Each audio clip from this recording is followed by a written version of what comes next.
Well, good evening, ladies and gentlemen. Welcome back to continuing coverage of the 2024 Springfield Double Shootout here in Springfield, Missouri at Enterprise Park Lanes. My name is Mike Flanagan on Inside Bowling.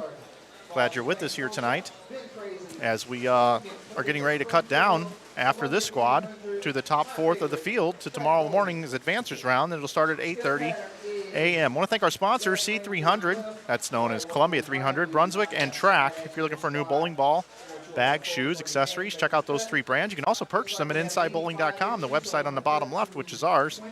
Also want to thank Springfield Coring and Cutting, along with Ben Crazy, Classics Yard, restaurant, and play area for adults to go have all kinds of cool fun like pickleball. You can play bocce ball, all kinds of cool things they have going on over there. And, of course, Enterprise Park Lanes, the host of the Greater Ozark Bowling Tournament. We had 26 bowlers on A, 31 on B, I should say, teams. And this squad, I haven't got my sheets or anything yet. I know they were really busy and scrambling getting this squad off, so as soon as I get that information, that'll be outstanding. But in the meantime, I can help you understand who's out there bowling. We have Ryan Powers bowling with Victor Cortez, Colin Walsh bowling with John Ralston. We've got Kendall Martin bowling with Mike Dole yet again. And we got Anthony Lavery Spar bowling with Kevin Williams, re-entering once again. Then when we invert the stream here and we look over at the other pairs of lanes, we have Seth Techtmeyer bowling again with Jace Meyer. We got Charles Bostic bowling with Tyler Grumlevitz. And then we've got Junior Hughes bowling with Matthew Stroman again. And we've got Ryan Pittman bowling with Freeman out there here on this C squad. I need to convert this over to game number 1 graphic and get that rolling. I want to welcome everybody in. Happy to see all of our viewers out there. Hopefully you guys had a great break just like I did. And I mentioned earlier that I would be having a guest here tonight, the Zach Attack, Zach Wilkins, joining me here in the booth. Hey, Zach. Hey, Mike. What's going on, man? Just getting the squad underway. Nice, nice. How did B squad? I took a little nap during B squad, so I didn't really see much. Yeah, but you're seeing it now on C squad. How about that? That was a nice little pun there. Yeah. Did that on purpose. Let's see. I'm going to put some scores up on the screen here. We're going to take a look. I'm going to get them up in my email here. Let me see. Combined. Let's look at combined. And let's see if I can get this thing to load over here. Looks like we can. All right, let's put it up. Let's put it up. Take a look. Dimitri Cruz and Michael Howman still lead. That was from A squad. 17, 15, and 16, 68. It looks like for 33, 83. Yeah, they struck a lot on our squad. That's sitting in third. Cam Crow and Booger Kroll. That's a powerhouse team right there. 31.94. You guys are in second at 33.54.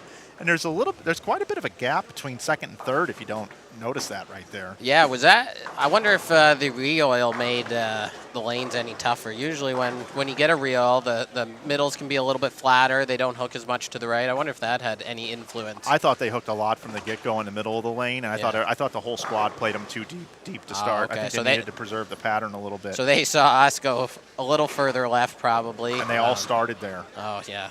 Yeah, that's always the consensus after watching one squad. A.J. Rice and Nate Garcia ended up coming in at 31.87. At 31.76 was Thompson and Troop. Bittenbender and Barrett from the early squad, 31.75. Packy and Austin, they bowled a huge game, 5.67 there in there. Yeah, that's oh my God, that's huge. 31.73 for them as well. And then we've got Tommy Jones and Eric Jones finished strong with 4.92 and 5.18. Their last two, 31.71. A.J. Chapman, Sean Lavery.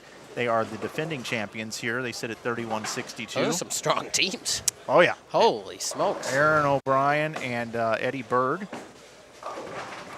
are up next. Keplinger and Biondo finished at 30.91.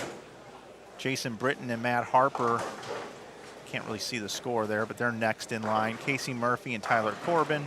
Ryan Barnes, Spencer Robar. Spencer mauled him. He bowled really good. Ryan struggled. He was only 46 over. I'm sure that they're probably bowling again. They are. Yeah. Doyle and Crummel, Mooney and Pollock, Powers and Cortez. So they're taking 1 out of 4. So I don't want to make everybody dizzy here, but I got to go down to the bottom. So we got 57 teams. So if we take 1 and 4 from this group alone, that would be 14 or 15 teams, right? Correct. So that number is at Ryan Barnes at 30.75. He and Robarge, or Cam Doyle and Nick Crummell at 30.74. I think based off this squad, I think Casey Murphy and Tyler Corbin are going to be that's the number I'd be shooting for, to get higher than plus 282. Yeah, 275 right now would be about the number, which is 140 a man roughly. For 7 games is a 220 average. Yeah, I kind of like the scoring pace this year. A little bit lower. Yeah, the previous years they've been, I wouldn't say super high, but they've been kind of high. And the pattern design, it's not overly hard, but it can definitely get tricky pair to pair. I'm not sure if Kevin designed it. Regardless, great choice by him. A good medium pattern. The ratio's 4-to-1, so nothing too easy, but nothing too hard. And shot making, it looks like is still at a premium. Zach, I need to get some stuff from the tournament staff. They were really busy, and I need to go get some paperwork. So I'm gonna let you hold down the fort here. Yeah, I'll try my best. Your chat room's right here if you want to interact with anybody, and and I'll be back in just a couple minutes. All right, good evening, chat. This is Zach Wilkins holding down the fort here at the 2024 Springfield Doubles Tournament. By all means, shoot me some messages in the chat, and hopefully I can get you some answers. But right now, we just started C Squad. We are game 1 in. We have seen some re-enters. We got some good teams here. We got Anthony Lavery-Spar, Kevin Williams on 37-38. Kendall Martin, Mike Dole. Then on 35-36, we got Ryan Powers, Victor Cortez, John Ronston, and Colin Walsh.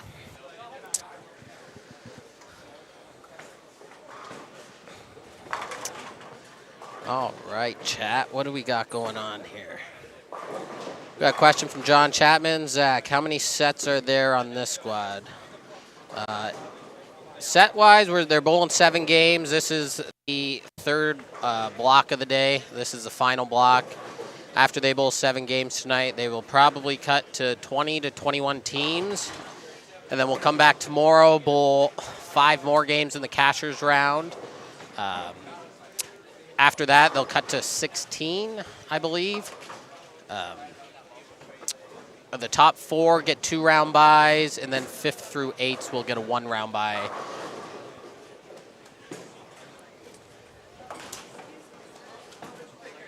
Ashley, good to see you tuning in. Obviously, you are my favorite friend. If you guys don't know Ashley Burnett, she is from Kansas City. I've got to know them pretty well over the years. And I recommend you guys getting to know her. She buys crumble cookies for whoever is her best friend, and right now that's me. So if you guys ever want crumble cookies and you're in Kansas City, come see me and come see Ashley.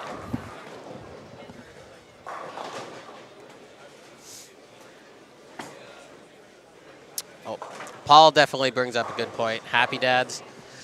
Happy Dads are very delicious.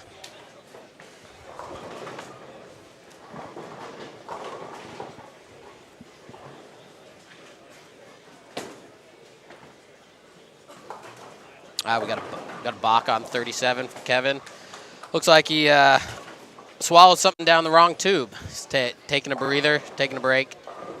Gonna regroup.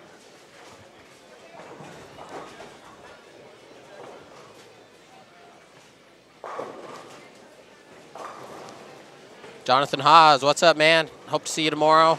If you guys do leave Branson early, yeah, come on out, come watch some good bowling. There's some really good teams that are probably going to make the cut, and then you'll see some really good matches for tomorrow. That was a good balk by Kevin Williams there, starting with the front 4.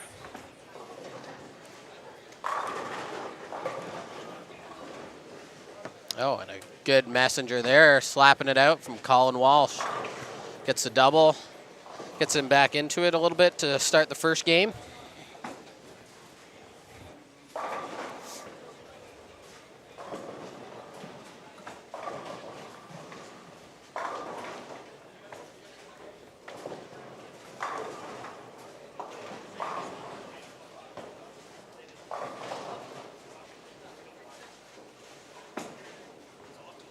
Just watching the lane play here.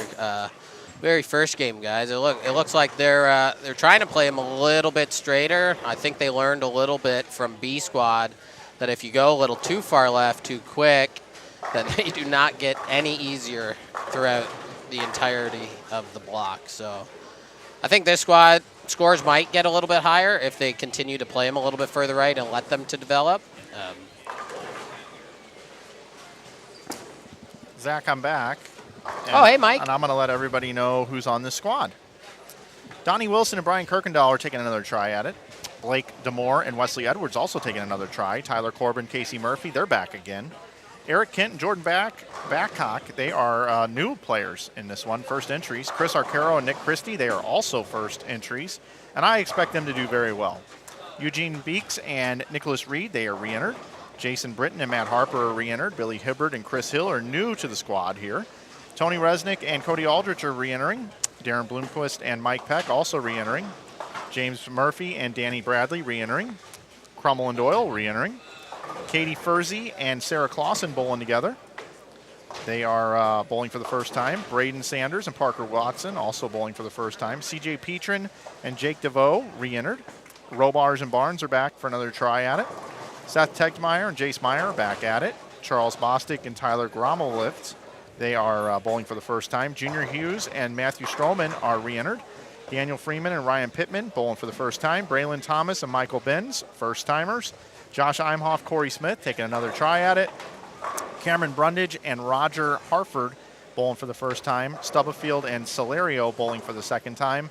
Ryan Powers and Victor Cortez bowling again.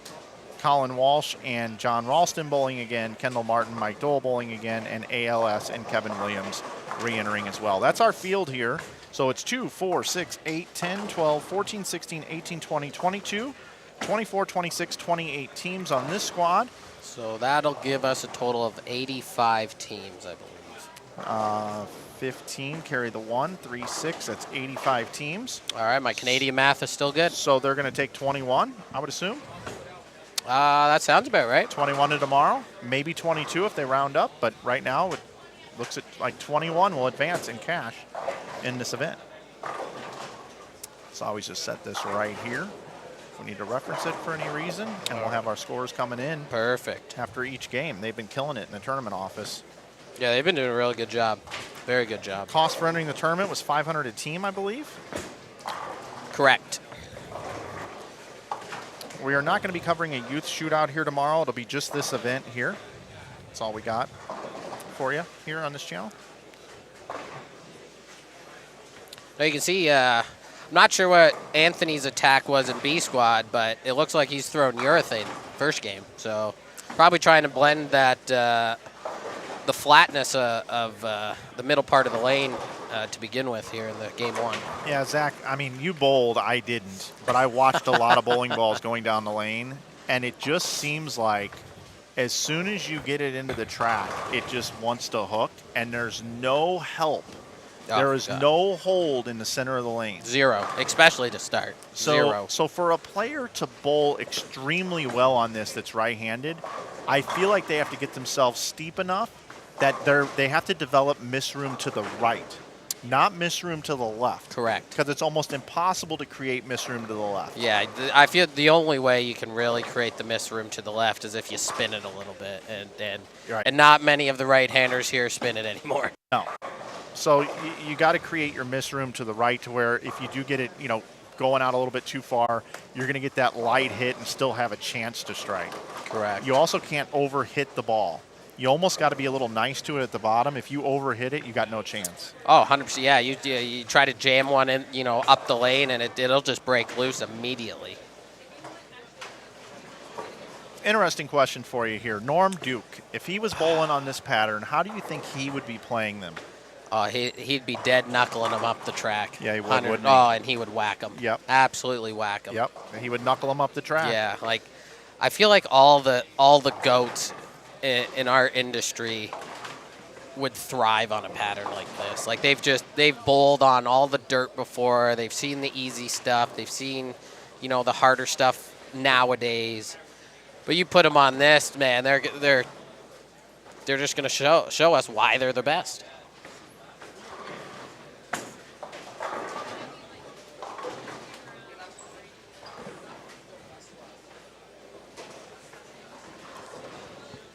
Also, I just posted a link to the standings at the top of the chat room. That's how you can look at the standings. It's on the Facebook page for this event. I should have had that up earlier. I've been on it every single squad. I missed it this squad. Thank you for reminding me, Ashley. Damn, Anthony's look looks very good with urethane. Very good. I'm going to predict he goes off the sheet for 279 this game. Yeah, and I believe, that urethane look, nobody's really tried that I've seen with any sort of success. I might have been the only one. I did a game 1 today. Did you? And I had 279 out of the gate. That was kind of my game plan after bowling last night. Struggled out of the gate. Thought reactive was the game plan, and I was like, what the heck am I going to do tomorrow? And really thought about it, and I was like, you know what? I think urethane to just stretch the pattern, kind of like what the tour guys like to do. Yeah, it makes sense. This pattern certainly needs to be stretched a bit. There's no question. Yeah, even though it is 43 feet, definitely, and a nice 7-10 crumbler there from Kevin Williams. It's his house, remember. He gets all the hits in his house. He does.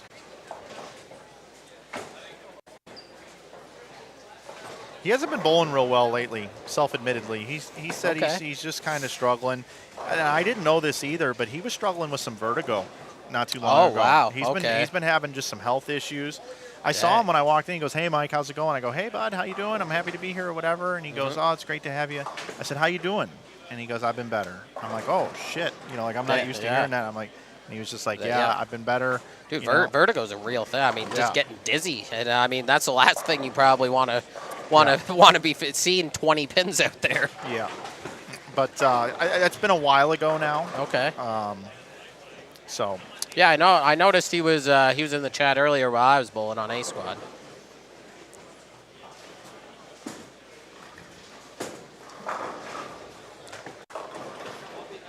I'm just seeing so many people go high. Like, if your release takes longer than a second at point of release, which means you're just hitting it for all it's worth, you are in trouble. You got a potential of getting 4 every shot. You really do. Now, here's a question for you, Zach. If you were playing pretty far left, right, and you had your eyes pretty far right, okay, to be able to really go steep through the front, is it better to set it down to where you can't even hear the ball hit the lane nicely, or do you think it's more beneficial to loft it in the air at this point? Just knowing this building, I like to use a little bit more loft, just because the fronts are like carpet here. But if the fronts weren't nearly as bad, I'd probably just set it down a little bit more and let the volume of the front part of the lane take it to that spot. So you kind of have to also know your environment and what you're trying to accomplish. How did you do in the event last week? At the Lucy? Nope, the one after that. Did you bowl one after that? Oh yeah, I bowled in Louisville. Yeah, you told me you were debating on whether or not to bowl Arkansas or Louisville. Yeah, I did not bowl the trios. Probably should have. I think you were right in Hot Springs. Probably should have went to Jonesboro because I got my teeth kicked in Louisville. I did not have a good weekend. It was not good. But that's the thing about bowling is, we got a balk there on 35. Yep. But if there's going to be more good days than bad days, I'm okay with that, and you just get rid of the bad days. Don't go thinking about them because reminiscing on the past is never a good thing. Yeah, so I'm looking at the scoreboards over here on 27 through 30, and there's some re-entries here. These guys just came off of bowling. And you look at Seth Techmeyer, who's a very talented player. He bowls 150, right? That's just got to be a kick in the teeth there. Oh, 100%. Yeah, 100%. Especially knowing, what you saw last block. Yeah. And then you go out and shoot 150, and you're like, what the heck? And you got Charles Bostic with 168, and you got Junior Hughes here who can bowl 196 now. But his partner's holding him up, can still bowl 259. Freeman's the only best he can do now is 169 and 193 for Ryan Pittman. So the scores, we're not seeing after 15 minutes of practice on a starting pair 500, right? 480, 470, right? We look over here, Ryan Powers can bowl 235, 212 for his partner. And then you got Colin Walsh can bowl 237 to 224 for Ralston. That's a respectable score. Oh, most definitely. 254 for Kendall Martin and 211 for Dole, another respectable score left out there. But ALS and Kevin Williams here, they are posting a number in game one. Yeah, I think once you give, especially Kevin and Anthony, another squad to bowl, they're going to learn from their mistakes, the previous squad, and then create a new game plan for C squad. And you can see that game plan's working where, some of the amateurs fall into where they think they can continue doing the same thing over and over again, kind of like the definition of insanity, and expect a different result. But that's definitely not the case in bowling.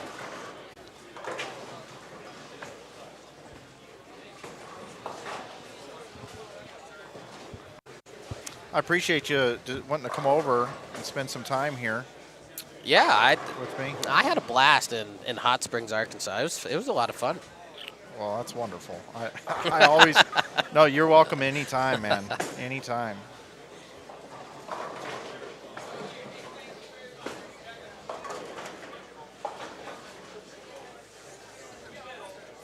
What's that? No, you're good. What's up? You guys don't have any stats of squads together? They didn't print one out for me. They're online, though. In your thing? Facebook page of the tournament.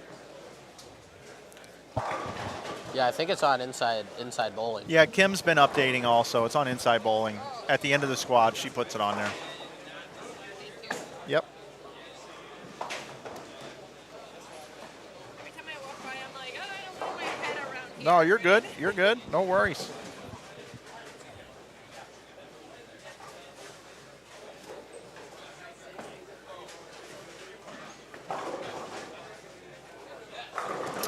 Victor leaving the 4-pin there. Best he can get to is 191 now. That team will be plus after game one, which is a respectable start.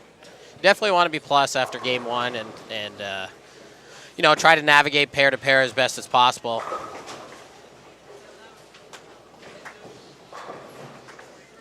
Just like I called it. Anthony striking out. He's too good of a player not to.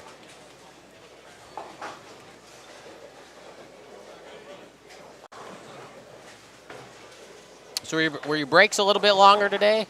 No, not really. Dang. I don't mind. It's Yeah, fine. yeah. Dude, I'm so used to it now. It's totally fine. I'm at the point now. I'm kind of inspired by John Janowitz, to be honest with you. Oh, man. Holy cow. What a season he's having. I needed to pick me up. We interviewed him the other day on Bowl TV, and Yeah. he said something, and I'm going to share it with you in just a second. All right. That's kind of picking me up a little bit. Okay, good. I thoroughly enjoy every time he wins and then makes a post what type of food he's going to be eating or Yep. cookies or dessert. It's amazing. Yeah, so we interviewed him over there, and he, I asked him the question. I said, John, I've known you for 25 years in the industry, and from every time I remember, unless you're just got some stuff going on in your own world, at least public facing, you're like the most happy-go-lucky, positive, looking yeah. forward guy we've ever met. That's why Yeah. everybody loves you. I said, I got to ask you a question. Since you're happy all the time, are you the happiest you've ever been right now in this moment? While he was competing, he was in between squads. He sat with us. Okay. And he said, I am. I'm the happiest. He's the happiest I've ever been. And Dave Lamont followed up, well, why is that? And he basically just came out and said, I try to live my life very grateful for whatever it may be. And he goes, if you live your life that way, you tend to be in a lot better mood. He said, I know that there are people that make more money than me, that have more fun than me, and that are better off than me and have a better life than me. He goes, I also know that there are people on the other side of me that have things a lot worse than I do, that are less fortunate. And he goes, I try to just stay in who I am and enjoy what it is that I do have. And that meant a lot. So that's a good outlook to have. So for instance, let's pretend we're me for a second, right? Yep. I'm leaving Hammond from Bowl TV, and I have a 4.5-hour drive, and then I got to go home and do a whole bunch of work for like a day, and then I got to drive down here 3 hours, 3.5, and then I got to set all this stuff up. Then I got to get up early in the morning again, and I hate getting up in the mornings. It's my least favorite thing to do. Yeah. I have to stream all day, all these squads, and I have to do all this, and I have so much work that I need to do when I get back in the office this week, right? Then next week I'm driving to Dubuque on Friday to go to the 11thframe.com Open and do this all over again next weekend. So I could sit there and I could bitch, or I could be in a situation where I'm like, oh my God, yeah, dude, this is just horrible, blah, blah, blah. Yeah, yeah. But you know what? Imagine if I had to do this without any arms and legs. How much harder would it be? Oh, it'd be Okay. incredible. What if I was dealing with some sort of disease right now, right? The fact that I even have the opportunity to go and do this stuff, have an audience to listen to me, have the rapport with players like yourself. These guys, I walked in the other night, Kyle Troop, big hug. Tommy Yeah. Jones, what's up, brother? Yeah. You, hey, what's up, Mike? I come down, I'm very fortunate for this. So there is no complaining at all. No, I think just the brand itself, like what you've built, is just like, we're all a big family. We are. And like I feel like everyone kind of has each other's back, and we try to uplift everyone's spirits to be in a better mood and not get down on each other. And yeah, that's a great outlook to have in life, for sure. I'm feeling very fortunate just to be able to do what I'm doing. That my equipment fires up, it mostly works. And just Yeah. having fun out here. Today I decided to do that something. was a sick that messenger. was nice. And he's trying to clap it out. He's loving it. He's loving it. That's Braden Thomas. But earlier today, I really wanted to watch the men's basketball game, the gold medal game. I watched a little bit of it, and then I fell asleep. Yeah, so I really wanted to watch it. Did they end up winning? Yeah, USA won. Okay. So I wanted to watch it, and so I told my audience, I said, I'm going to watch this game while I'm on the air with you guys. Let's have a watch party. Heck yeah. And I'm going to keep people updated as the game's going on. I'm going to offer some analysis, but I'm also going to call the bowling. Nice. And we did that like all afternoon. And I'm sure part of this audience was like, I don't care about this basketball game. But, I really thought it was important. I really wanted to watch this for me. So it's a way for me to be able to. Well, and it's for, your own country, too. It's a gold medal for your country. Eat my cake or get your cake, eat it Eat too, it too, whatever. yeah. Yeah, right? And I just thought, you know what, I'm going to take the audience along for the ride with this. And for the most part, everybody was cool with it. And that's the kind of stuff that I wanted to enjoy that game. I would rather be at home watching it. Oh, most definitely. Very closely Yeah. than doing it here. Yeah. But I was able to then experience it with other people, and I feel like everybody watched it with me. And then when I was walking down the concourse, I had 3 separate people, when I walk around for a minute, 3 separate people come up to me and go, hey, Mike, we were listening to the broadcast on the way down here, and we wanted to watch the basketball, and we wanted to watch the bowling. And we want to tell you something. I had 2 people tell me, you should call basketball games. Like, you did an amazing job of telling us what was going on in that game. Nice. And how much it meant to the U.S. and everything. And I'm like, man, I really appreciate that. So that's that confirmation when you do something You risky. might be our voice for bowling in the Olympics, man. Yeah, well, I don't know. But, that was really cool to hear that feedback. Because I'm kind of taking a risk doing that. Yeah. And it's not for everybody, but I did it because I wanted to. Mm-hmm. And quite honestly, this is my network. I can do whatever I want. Yeah, it's your business. No one's going to tell you how to run your own business. Right. Exactly. And you know what? The Weemers, they keep inviting me back. CT invites me back. They treat me like gold, like I'm ESPN here, and we're good. Yeah, exactly. We're not, what is it, Channel 885 or whatever it is? Yeah. So anyway, that was pretty cool today. No, I think, wasn't it Steph Curry's first gold medal, too?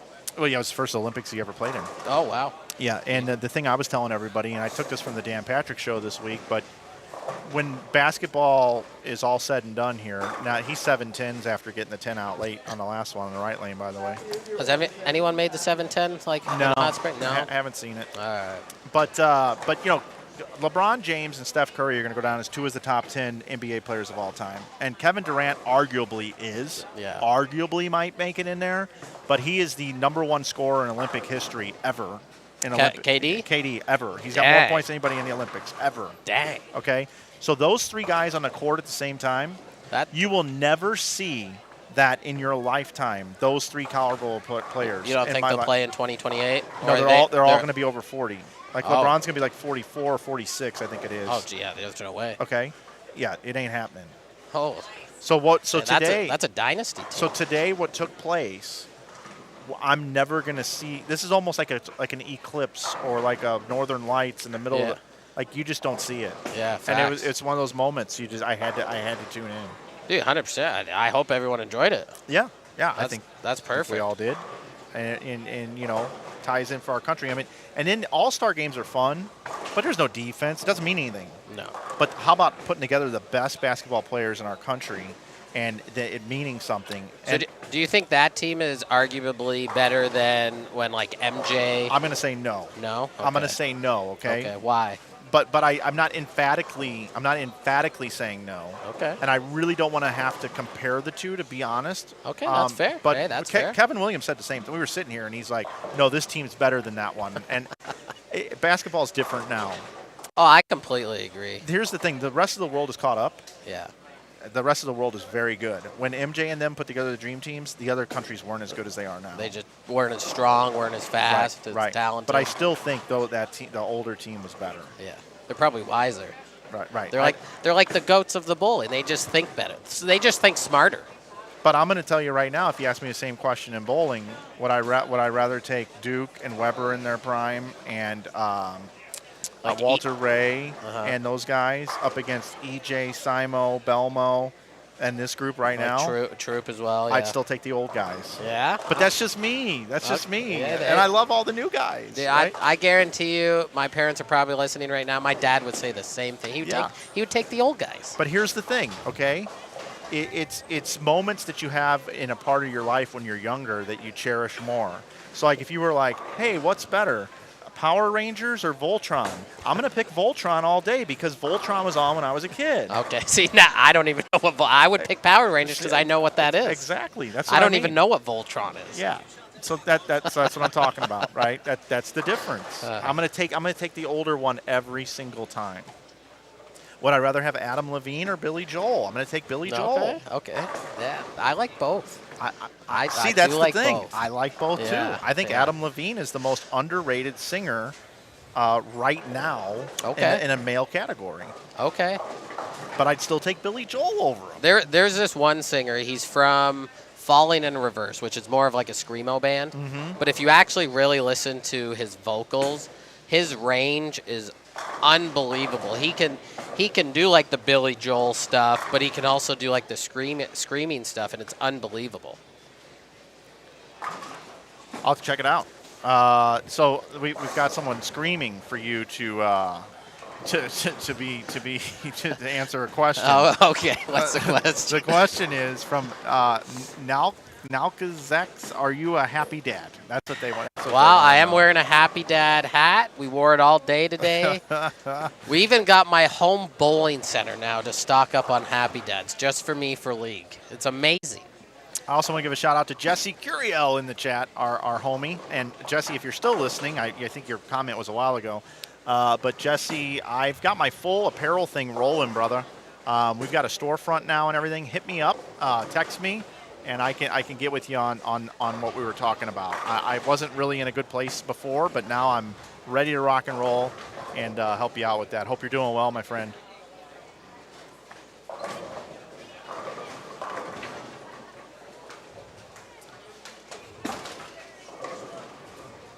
Again, in the booth is Zach Wilkins. He and his partner are in second place in this event. They bowled this morning. He took a nice nap this afternoon, missed the basketball game, unfortunately. That was bad for him, but good for us.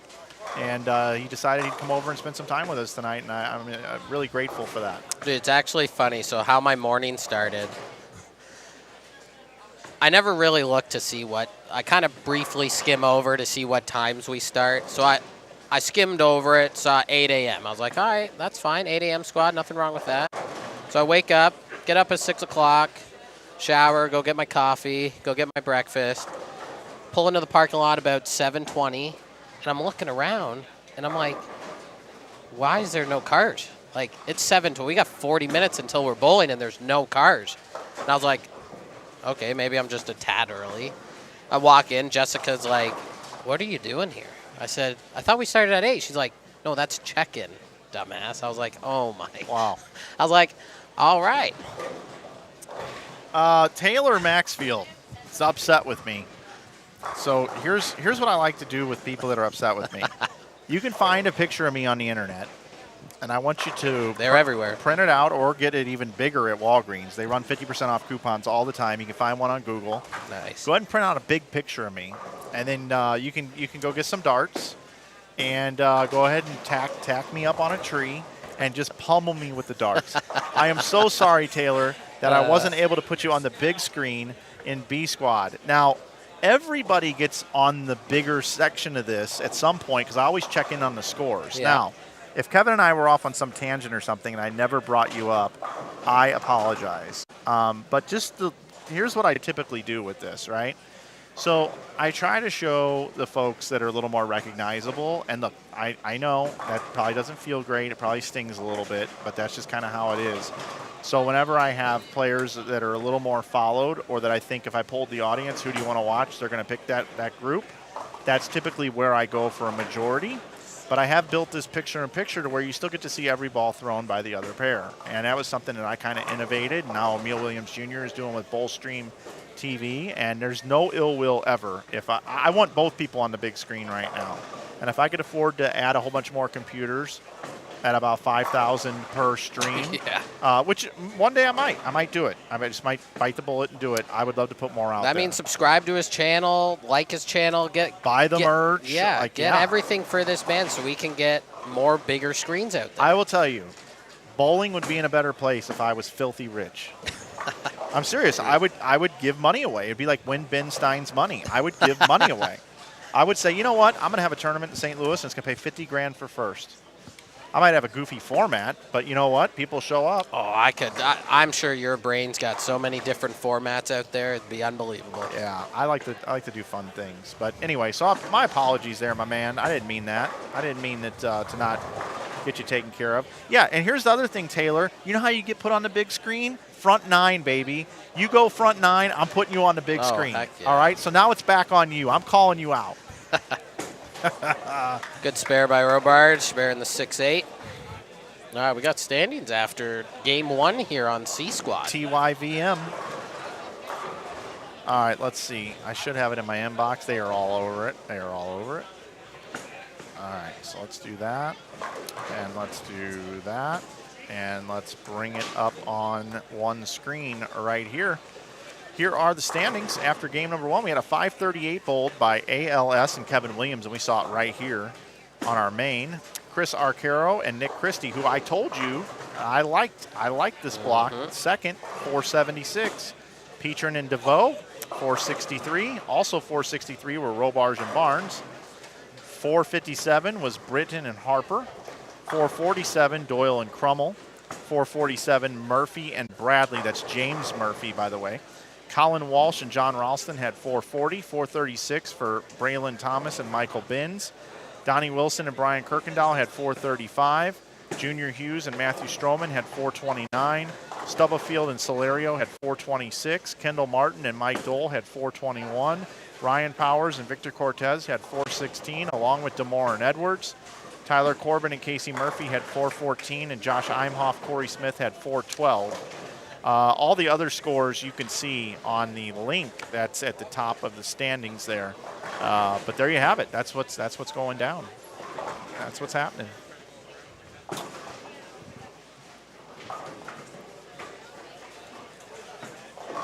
I am going to invert the stream so people can check the scores on our other pairs here. Oh, yeah, we got a good game building here for Josh Imhoff and Corey Smith. They're a re-entry too. So. Yeah, Brian Kirkendall off to a good start. I'm gonna have to go down and whip Donnie Wilson. I'm gonna actually. I have a bull whip in my car. Oh, okay. And I'm gonna have to pop the back and then pull out the place where the spare tire is, because that's where I keep it. And I am gonna. I'm not gonna ask why you have it. I'm gonna take them up on the ball return, and I'm gonna bull whip them. Because here's the deal. Those are my guys. I love these guys. Yeah. These guys bowl all these doubles tournaments that I stream, and they bowl very well together, okay? And they like make deep runs in this thing, I think, every year. And then last year in the Calcutta, I bought them, and they were like, whoa, Mike bought us. Like, what the hell, right? Like, oh, my God. Yeah. And they didn't bowl well. Oh, and they kept coming over and going, Mike, we're so sorry, man, for you losing your run. And I'm like, dude, it's $50 or whatever. They didn't go for much. Oh, well, that's like a steal. Yeah, so I'm like, okay, no big deal, you know. Like my portion was $50 or something, or 100. I don't remember what it was. But it wasn't much money. It was no big deal. I said, guys, don't worry about it. So this year they went for $200, and I didn't bid on them because I thought I was the curse. So I need these guys to bowl out of their mind. Out of their mind. And Kirkendall is doing so right now in this game. I need Donnie to figure this out. And Donnie just missed the head pin to the right. That's what happens. See, when you get it when you get it to the left. and when you get it over your right foot as a lefty, and then you think you can have some shape to the left, it's just not there. And Donnie's going to watch this back at some point, and he's already feeling like a toe. So Donnie, I don't really mean it, okay, my friend. We still love you, Donnie. But I do kind of mean it at the same time because you're better than this. He's still got 209 out there. Give him some slack. I'll tell you what, if he bowls 209, I'll let him bullwhip me. Oh, okay. Okay. You heard it here first, That's Chad. right. We're gonna get the chair from Texas Roadhouse and watch Mike on that get bullwhipped. Oh man. JPE Morgan says that he met you at the Lucy and says you are a great guy and he's rooting and wishing all the best for you. JP Morgan, my man, thank you so much. It was a pleasure meeting you. I expect to be at the Lucy again next year. I enjoyed every second of that tournament. It was my first year, and I will be back every year now. You bowling next weekend anywhere? Actually, yeah. So Jmar Entertainment, this guy named Jay Fettig.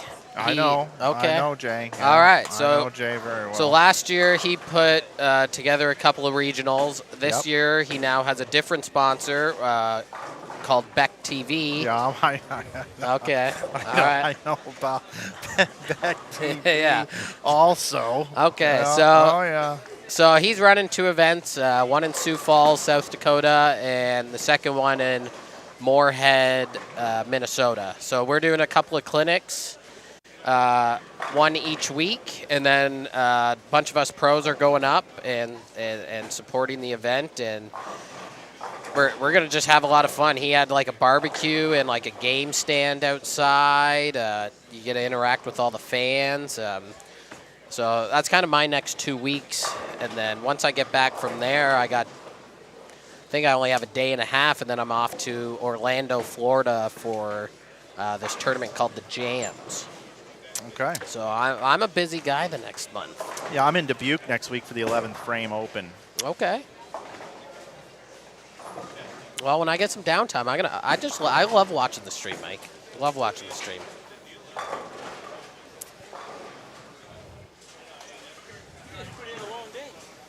I just started. Mike's put in the long day. I'm trying to help him, not talk as much. Yeah. Yep. I gotta tell you, I've been pretty fresh though this event. To be honest, I felt Good. pretty good. Yeah, Good. I don't know why. I don't know where I'm Probably getting that this from. Olympic gold medal, man. You got Yeah. to call your basketball. Oh yeah, that's it. Talking about being bullwhipped. Yeah, that's true. That as well. I mean, there's a lot of things that might And then- excite you, Mike. I like this comment in the chat, Mike. That's assault. Well, yeah, it kind of is. Bowl better, Donnie. He opened again. Oh no, that's not good. Kirkendall's going to call me in the bowl and have Donnie sit here. We'll call the action. I don't think I've ever seen you bowl. Really? Yeah. I wouldn't mind you giving me some analysis on my game here, Okay. live on the air. Okay. I have been doing more lessons in Kansas City now. So Okay, well, you can tell. I kind of have a little bit of a keen eye now. Okay, all right. Let's get into my YouTube studio here and check out a random ball review. All right, Chad. This is going to be my first initial analysis of Mike's bowling swing, his tempo, kind of everything. All right. And I'm not putting it on the screen or anything, everybody. I'm just going to have Zach you can watch all these videos on my YouTube channel. Okay, here we go. Here I am. I'll get done talking here in a second, and then you'll start to get to watch me bowl on a longer 43-foot pattern, 7-to-1 ratio. Okay. Okay, that's actually pretty good. Oh, where's no trip 4? I like how you project it out onto the lane, not throwing it into the ground. Balance is very good.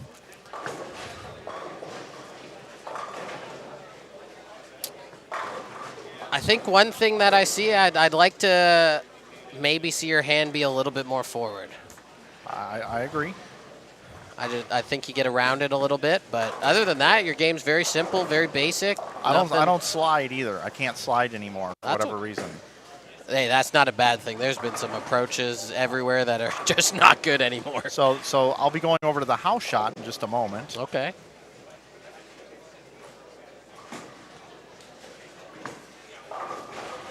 This is the stealth hybrid. Of course, I got to really launch it down there on the house shot. Chat, you guys got to watch this video. He's running out shots. I love it. I'm just trying to get out of the way of the camera, to be honest. I like it. I like your game, Mike. It's very basic. I'd put you up there with the goats, and then you'd beat all of us kids.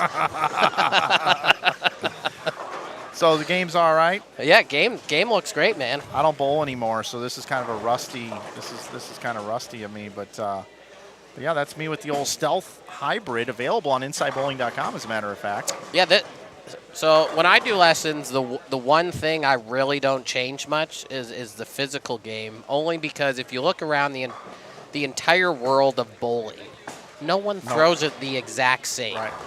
So now it's just trying to understand your own uniqueness and just get better at that. So that's kind of where I do lessons and try to allow them to see the picture to build their own uniqueness.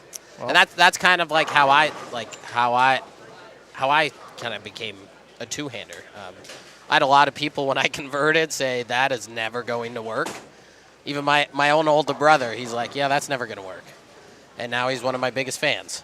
So my tip to everyone out there, just be you, be your own uniqueness, and just build off of that. Timing is always a bit of an issue for me, and sometimes my swing starts to move around a little bit. Okay. And occasionally I can get my feet a little fast, which causes me to pull down and miss my target to the left. Yeah, that could be with the planting wise. If it's not like perfectly in harmony, then yeah, you could get there a little bit earlier to cause you to pull down from the swing. Yeah. I know what all my own problems are. It's just a matter of actually sitting there, actually wanting to work through it. Yeah, for sure. I mean, I've seen enough people bowl over the years that I can watch myself bowl. The hardest thing, though, is you can't feel it when you're doing it. You got to have a second set of eyes. Yeah. Dude, the biggest thing this year for me is just watching more tape.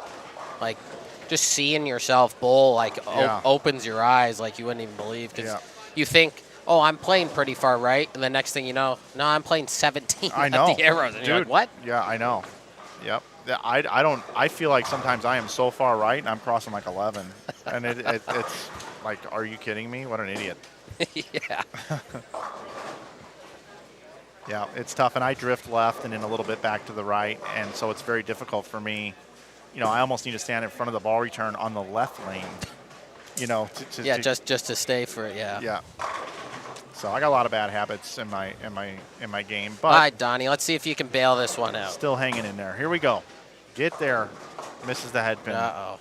Yep, the scratch of the head, hands up. That's. I wonder if he's playing like his B game. He seems like he's throwing it harder than normal, like he's trying to combat the friction. You know what I mean? Yeah, he's letting the lanes play him. Yeah, this is one of the situations where I could see a guy like Donnie soften up the ball speed, go to like a purple hammer, and just camp out like around maybe 11.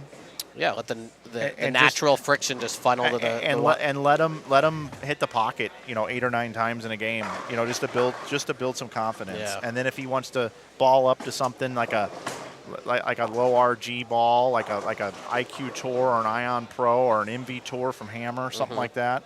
Hey, by the way, I just reviewed the Rattler Big Bite. Have you thrown that? I don't have one yet. I want to get one just because the Rattler itself was pretty good. It's similar to an IQ, or it's similar to an NV Tour. Oh, okay. I really love the NV Tour line. It is similar. It rolls different, but because of the core that's in it. But the core and RG numbers are similar. I found myself. What do you think of the Atlas? The Atlas Hybrid? Yeah. I never got to throw any of the Atlases, so I'm kind of intrigued by that. It didn't work good on a house shot, but it worked good on the long. Okay. You need to start watching my ball reviews. I got it all there. Here's my Atlas Hybrid. Okay. You can just watch. You now know how I bowl, so you'll be able to get a bit of a read off of what this thing does. Same 2 patterns. left lane is longer. Kind of lopey from far out on a lot of volume, but then in the middle Is of it the lane, a symmetrical ball? asymmetric. Okay. Okay, so it's got a bit of a motor in it. Yeah, it looks like it's got some teeth.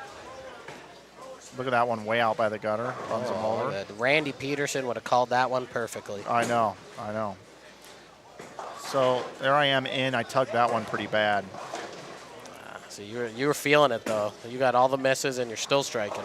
Yep. And I don't edit many bad shots out of my videos, by the way. I really kind of just run and gun and do it, and I'm done. Like I might throw like 15 shots and 11 make the video. Okay. And a lot of times I eliminate a shot that just looked just like the other one that struck. But yeah, and then on the right lane on the house shot, you know, it just wants to hook. I mean, it just wants to go. Yeah. It just really wants to hook. And I'm trying to take my hand out of it a little bit there. Yeah, it definitely has some teeth and wants to get going. I'm trying to force it, so I'm stepping out of shots. Occasionally I stuck that one. That's good. Oh, Ring 10. I'd leave another 10 inside, I think, shortly. But I think if I took the surface to 2,000, like I said in the video, I think it would even the ball out. But so that's the Atlas hybrid, and then the Rattler Big Bite that I came out with this week. Yeah, that one I'm definitely intrigued by. So now that you've seen me bowl, here we go on the long pattern. Light. I think anytime you just put a snake on a bowling ball, it just naturally just strikes. Yep. So kind of playing out with a little more speed, a little light. Got around that one a little bit more. Then I start moving in. Kind of looks like a good benchmark piece, like something you would, one of the first balls out of your bag. In my video, I actually say that it could be a benchmark ball. All right. Yep. So, yep. And there you go, guys. You can learn from just watching Mike's videos. Yeah. Yep. They're all there. So there's, it's pretty good. Then on the house, I mean, look how deep I can get, and it still is going to come back. Wow. Obviously, I'm slower and around it more. That's still like very smooth shape though, off the friction. Yeah. So now my ball roll probably looks more forward in that ball. I do agree. Even though it's not, it's the core shape helps it roll. Okay. I think it changes my axis tilt, actually. And there I am playing right up the dry, and it's not overreacting. No, that's that. It's kind of the daddy on the. I think that ball's going to be in your hands for quite a while. Yeah, that one I over rotated, but still, But yeah, so Rattler Big Bite pretty good. Now we are coming to conclusion Game here. Game 2. Yep. Going into Game 3. Who we got coming up here? Ryan Powers and Victor Cortez. We've got Darren Bloomquist and Mike Peck. Looks like Martin and Doyle are coming over. Doyle and Crummel as well. Oh. And then over here, we've got Arcaro and Christie, Bostic and Gromowitz. Yeah. And still finishing up here, Game 2, Corbin and Murphy. 2:59 left for Corbin. Casey Murphy can still bowl 226. 2:57 for Ryan Stubblefield. And John here can bowl in the 170s. Yeah, I think Casey and them, they're right around the bubble. I think they're just trying to increase their score so they don't have as much work to do tomorrow to try to get that bye. Yep. And I mean, there's no one better than Casey. He knows every lane in the back of his mind. He runs a shop here at Enterprise Park Lanes. Great dude. If you're ever in the Springfield, Missouri area, go see Casey. He's great with getting a good fit, getting you in the right ball. He just knows his stuff. Hey guys, by the way, I'm going to give a spoiler alert on the PWBA tonight, so in case you're going to go back and watch it later, go ahead and mute the computer for about 15 seconds. Oh, nice. Congratulations to Jillian Martin, who won the 2024 PWBA Pepsi Open Championship here tonight. She defeated Stephanie Zavala in the championship match for her second PWBA title of the season. She's off to a great start in her young career. Yeah, she's she is the future of our sport for sure. She throws it amazing. All right, so we're we're done talking about that, so no more spoilers. Just wanted to let everybody know. I always like to try to do that just in case.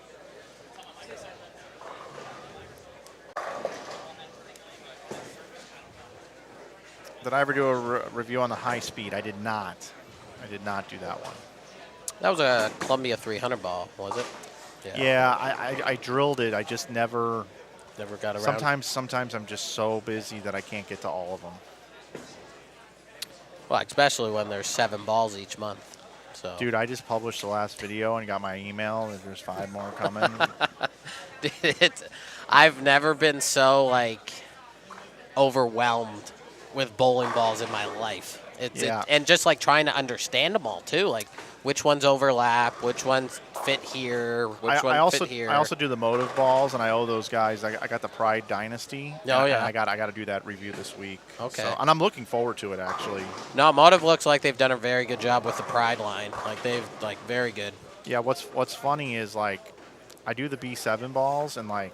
I'm good. All this HK22, right? It's like HK22, HK22, right? Then when I get a motive ball, you know, I know this is nothing against anybody, but when I get a motive ball, it's kind of like I kind of get excited for it just because it's a different I cover. get a motive ball like every couple months. You know, and it's nothing against. I love my relationship with all of them, and I'm not biased to any brand at all. But I'm not on staff with anybody. I just get these balls. They're so generous to send them to me, and I try to give an honest review. No, and I think that's good. Like the authentic reviews that you do, like you don't edit your shots. You're not looking for like the perfect strike. You're giving like honest feedback of every shot. Yeah, I'm just commentating over what I'm doing. Like yeah, if and I'm commentating here. I think that's a good way to do a ball review now. So that way people really understand what they're getting. Because it's easy to just throw strikes and just say, oh, that ball looks good. Right. Yep. All right, I'm going to invert the pairs here. We're the Doyle and Crummel. Yeah, they're off. Looks like 27-28. They're all off to a very, very good start. Ryan Powers with spare double. Victor Cortez with the front 3. Darren Bloomquist with spare double. And Mike Peck up on the right lane looking to start off with a triple. I think overall the squad's done a very good job staying right. Now they have something a little bit to throw at. They've created a little bit of more consistent hold now. So I think we're going to see the scores go up here, game 3, 4, and 5. I'm with you.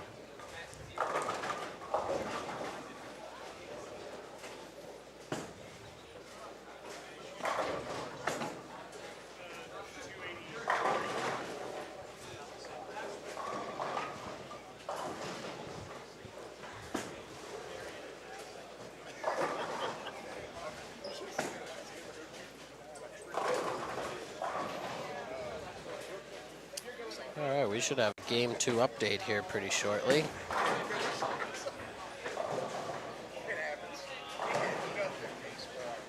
Oh, we've got a little shout out here. We've got Mackenzie, and we've all been where Mackenzie's at in her life. She's 10 years old. She's kind of picked up the game. She's starting to enjoy it. Nice. And Mackenzie, we want you to stick with bowling.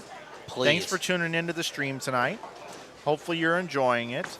And what we want you to do is when you go to the bowling alley, when you have bad days, we want you to think about how you can learn from those bad days. Because in bowling, not everybody can win. And when you don't win, guess what you do? You learn. You learn. You never lose in this sport. It's actually, Mike hit the nail on the coffin here, and I can speak to that. I think I maybe have one win this year. Maybe. I'm not entirely sure. I honestly don't even think I have a win this year.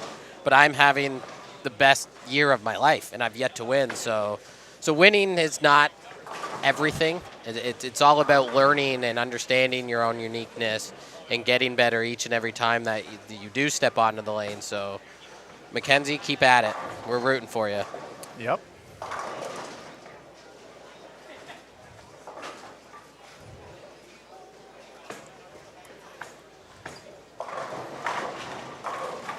All right, just like that, I had to open my mouth, and now they can't strike. Yep. Whoops. I probably have scores after 2. I probably have them. Nope, not yet. No. Must be waiting on the other end a little bit. Yeah, it looks like we got a couple of people just starting game yep. 3, so. It's right by the tournament office, though, so it'll be rolling out anytime now. They've done a great job updating the scores this week for me. Yeah, and they bring them over to you. Like, it's so easy. They spoil me like it's nobody's business.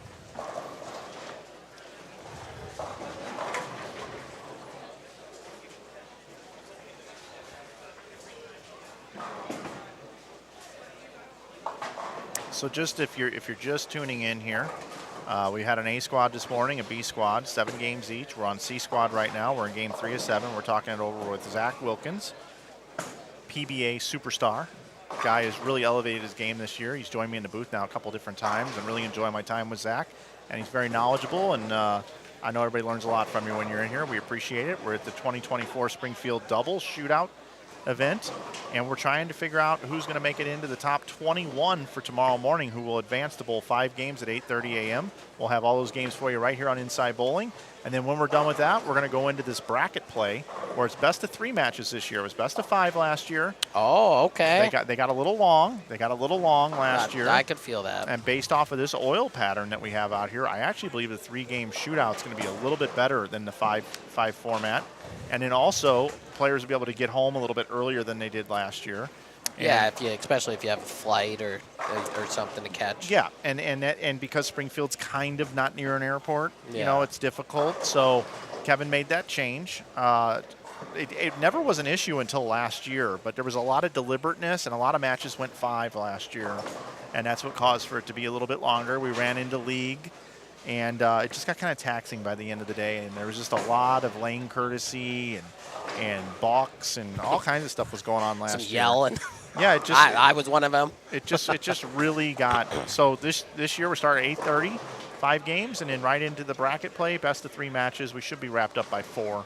So 8:30 tomorrow. So I got to be here. Okay. Yeah. Now I know when to be here tomorrow. Yep, it is 8:30 tomorrow. All right. I kind of like the best of 3. You know, like I do too. I do too. You got to be on your game right from the get-go. Yeah. Yeah, you want to get the first one. Yeah, 100%. Yeah, you want to get that number 1. Yeah, make them start squeezing their hand a little bit more. Exactly. Yep. Alina's right in the chat. The jump from 2nd to 3rd is pretty drastic from the squads. No question. After 2 squads. When we opened up, we actually talked about that, and Zach happens to be in a good spot. He's in 2nd, so he's a couple hundred pins ahead of 3rd. It's funny because last night I was just scrolling through TikTok, and it's like 12:30 at night, and I'm like, man, I gotta go to bed. But I dedicated today based off what I learned last night, just watching TikTok, and I came across. So my TikTok's full of just movies now. So just little skippets of movies. So I get on the Legend of Bagger Vance. Okay. Oh yeah. So like. Just listening to the caddy talk to his player about seeing the field and watching Bobby Jones and how he just lets the field come to him to pick his shot instead of him forcing a shot. And for some reason, it just clicked in my head that, man, I just need to let the lane come to me. I don't have to force a shot. I don't have to do any of that. So my performance today was based off watching a movie last night. So basically, like inside each and every one of us is our one true, authentic swing, something we was born with, something that's ours and ours alone. Yes, that's exactly it. It was no idea why that resonated with me last night, but like it just made me get in a focus or a zone, like just tunnel vision today. It was unbelievable. All from a movie. Who would have thought? That Bagger Vance.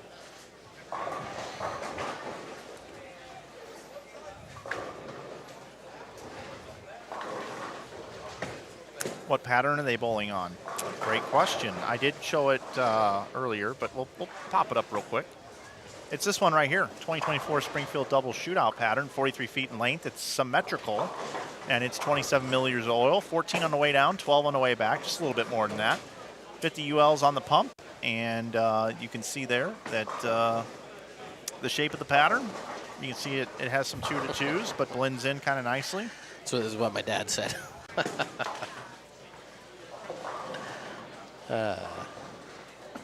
Nice. All right, we will read that in a second. We got game 2 results here. So still leading the way at 976. We got Anthony Lavery Spark, Kevin Williams. In second, we got Spencer Robarge, Ryan Barnes at 915. Josh Imhoff, Smith at 894. Corbin Murphy at 889. Brundage, Hartford, 875 with a tie with Walsh and Ralston. Three-way tie, actually. Martin and Dole. Hibbard and Hill at 874. Doyle, Crummel, 872. Bostic, Grumlevitz at 872. Hughes, Stroman, 852. Stubblefield, how do you pronounce Solello? Cirillo? I'm bad with names, guys. I'm Solario. sorry. I'm so Solario. It's Solario. They're at 837.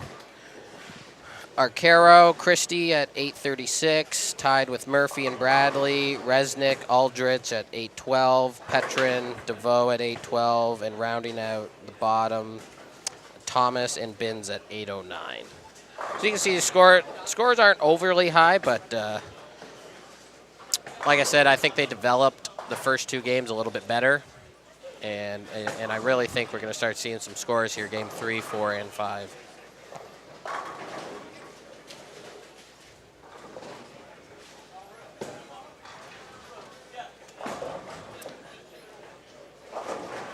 Zach, I just realized I have a major party foul going on here. Uh-oh. Freaking spelled your name wrong, dude. Oh, I didn't even notice. You ain't the first person. I know it's H. I know it's H, but dude, I'm 44 years old and I'm losing it. That's okay. It's fixed now. All right. That's my bad. Was someone correcting you? No, I corrected myself. I looked at the screen and said, "What are you doing?" We got Zach with an H now in the booth instead of Zach with a K. Yep. It's totally my bad. I think what happened is when I introduced you, I said I think I said the Zach attack. You did. And the Zach attack is spelled with a K. Correct. And I think that's why my brain typed it in, because I was typing Zach attack. You had a vertigo moment, maybe. Yep, I think so. Did you back in the day there was a Lego commercial? Are you familiar with that one? No. Yeah, it was called. It was the commercial went, Zach, he's a Lego maniac. Okay. That's how it went. Yeah. All right. It might have been before my time. I'm sure it was, like everything else I'm talking about today. How old are you? I'm 31. Okay, so I got 13 years on you. Yeah. Dave Lamont and I were talking about it. He's an instructor and he teaches media at the university down at University of Miami. And he does these references at times talking about things. And like his students are just like completely like, what are you talking about? Like he talks about like Nirvana. Like they don't know Nirvana? They're like, no.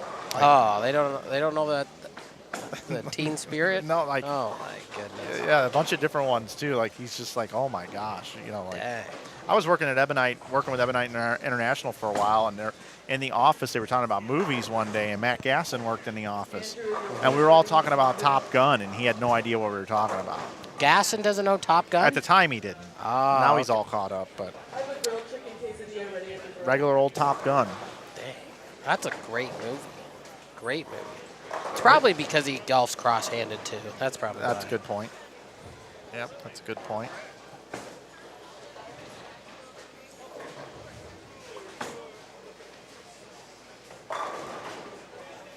All right, we're starting to see a little bit more people now chasing the left, getting a little further left of fourth arrow now. Great shot by Mike Peck there. He can max out for 255, and his partner Bloomquist can get to 258. So that's a very big game for them. They're definitely going to need it now.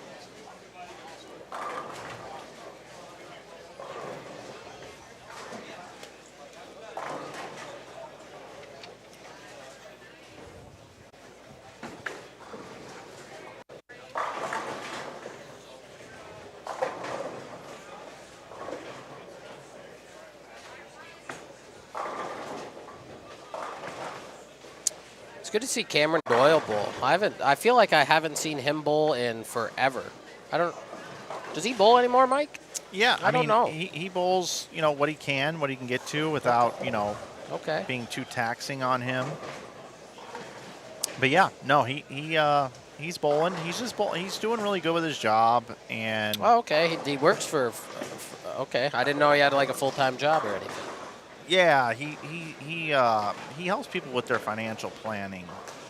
That's what he does. Dang, so he could help a lot of bowlers. And he has been. He Nice, has been. that's awesome. Yeah, he really has been. Yeah, he has. All right, I might call the 7-10 make here from Crummel because he throws it hard. He does. Oh. Cameron works for Northwestern Mutual. Okay, He's a financial representative nice. out of St. Louis. Nice, good for him. Yep. Still throws it just as good as when he was like 12 or 13. It's incredible. Yeah, Cam, in my opinion, was a little snake bitten. Okay. He had success at a very young age. I mean, he bowled the U.S. Open at like age 11 or 12. I forget what it was, and bowled pretty well. And I think he was like 5'2" at the time. And Dang. he had really good balance and just really good form, and everything was really good. And then he hit this like growth spurt where he beanpoled, okay? Yeah. And that kind of changes your game when all that changes. And he was never really able to work out his smoothness as he was when he was shorter. And when you get bigger and stronger, you want to hook the ball. Oh, for 100%. right? Yeah, so for sure. so he started hooking the ball a little bit more, and still a great bowler. But then add all the pressure. I mean, he was featured in like the USA Today or something for being such a young phenom and all of that. Then he went out on tour, and he was pressing and doing everything he possibly could to do well, and had all the support from his dad. Had lanes in his house, everything. Yeah, I remember the lanes being featured somewhere one time. But he was so running. cool. Like Mookie Betts would come over and practice and stuff. Like he legit had all. Like it was like, wow, this is unreal what was going on in his life. At such a young age too. And then if he didn't win, he actually lost. We talked about earlier. Yeah. If you don't win, you learn. And I think Cam just had a lot of pressure on him, and couldn't really live up to the expectations.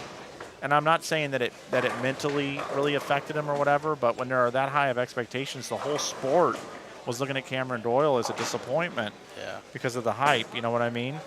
And then Cam was able to, he got married, he got happy, and he kind of gave up bowling and started focusing on the career. But when I say giving up on bowling, I mean giving up on bowling competitively.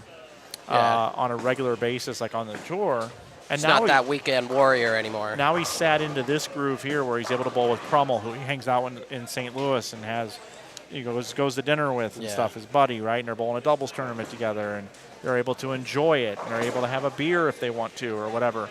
And it's just a completely different mindset for Cam. And I'm really happy where he's at in his life right now. It would be cool if one day, though, a guy like Cam could revitalize his career from a professional standpoint, whether he bowled on tour or started bowling more regionals again, or hell, maybe this is long far down the road, but maybe when the 50 tour rolls around, maybe he could then have a second chance at something. That's a long time away, but that's something that I wish for Cam. Yeah, well, he was like one of the youngest to cash in the U.S. Open or something. I think that's what it was. Yeah. Yeah, it was incredible. So just a great human being. I've really enjoyed being around Cam for a long time, but sometimes you get all that pressure and these expectations, and really the growth spurt is the thing. I mean, he is a tall dude, and it is hard to stay balanced when you're that tall. Yeah. I mean, just reaching down to the foul line, like. Well, I could only imagine. I wish I was that tall sometimes. Shorter players have an advantage. I'm always going to say that. Like, if you watch Norm Duke make a bad shot, it doesn't look like it's a bad shot. Walter Ray makes a bad shot, it looks like he just had the worst fundamentals ever.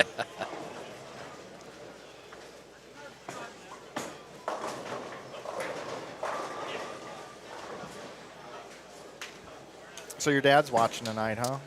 Yeah. I got a message from him saying, listening to Zach and Flanagan at the Springfield doubles tournament, it doesn't get any better than this if you're a sports fan. Well, And he watches sports. thank you, Mr. Wilkins. Religiously. So shout out to my dad, Rick. Love you, man. What up, Rick? I'd like to meet you in person someday, and if I've already met you in person, I apologize for not remembering. It's that vertigo, man.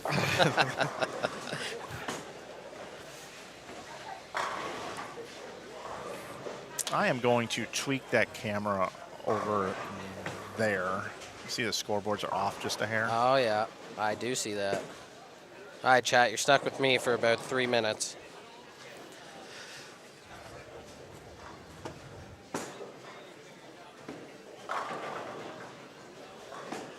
Oh, we got the Beef and Barnsey show checking in. What up, boys? Love your show. You guys do awesome work. Awesome work.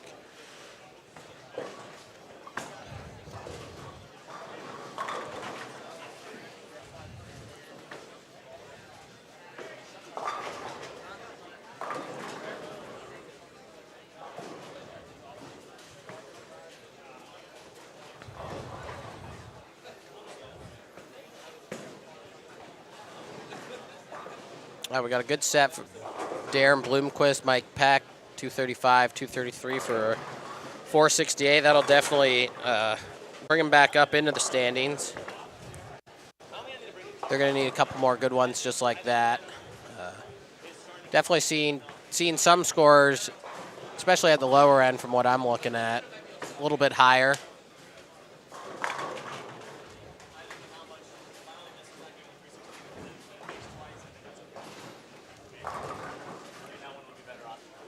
Late fall on the 7 for Nick Crummell for a triple. That gets their team to a way better plus now.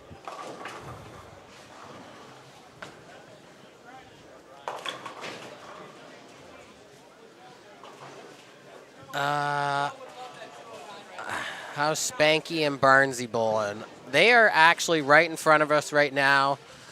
Ryan is going up in the 9th frame. On a spare, he can strike out for 240. Robarge is working on an open in the 9th, and he can only max out at 203. But they are currently 115 over after 2 games, so they're in a pretty good spot. I honestly like their chances. Ryan throws it absolutely amazing. Spencer's also a very talented bowler, so I look to see them bowling tomorrow easily. Scott Hopkins, Zach, how are you liking Kansas City? Absolutely love it. It is. It's funny you say that. I went home for a month right after the PBA playoffs, and I was sitting at the kitchen table with my parents, and I told them, I hate to say this, but Canada doesn't feel like home anymore. Kansas City does. So that's how much I missed the city when I went home for a month. Kind of put my roots in Kansas City. I'm currently saving for a home there. It's just a city that really grew on me. So people are good. The barbecue is absolutely amazing. And, I mean, even the Kansas City Chiefs, they're not my team, but, man, they are fun to watch.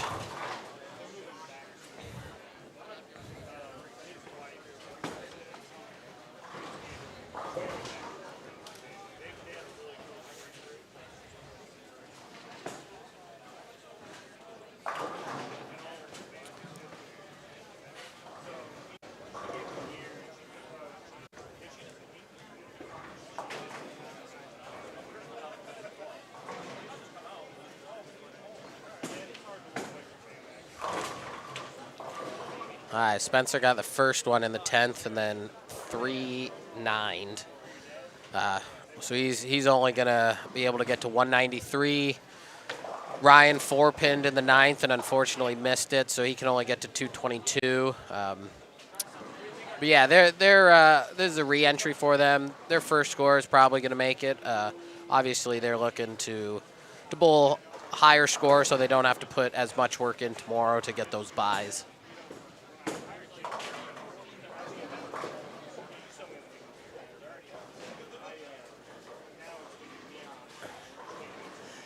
You really can't live in KC and not be a Chiefs fan. I mean, I was once the most hated man in Kansas City the very first year I went there. So it was 2021. I'm a Tampa Bay Buccaneers fan, not a Brady fan. Let's get that straight first.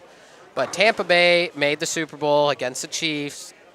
Obviously, everyone knows how that played out. Tampa Bay ended up winning, so I will always be a Tampa fan.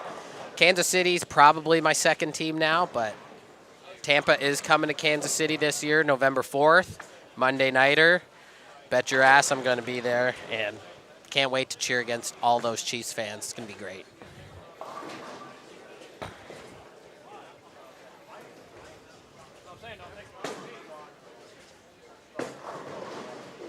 All right, Jonathan Haas, we got to fix your team. I think you can become a Kansas City Chiefs fan. Well, we'll have a little bit of a talk tomorrow.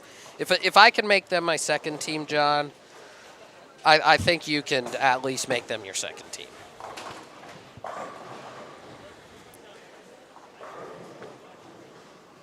All right, my man Manny. Yeah, you're a Bucks fan. All right, I like it. Let's go. We've already become best friends.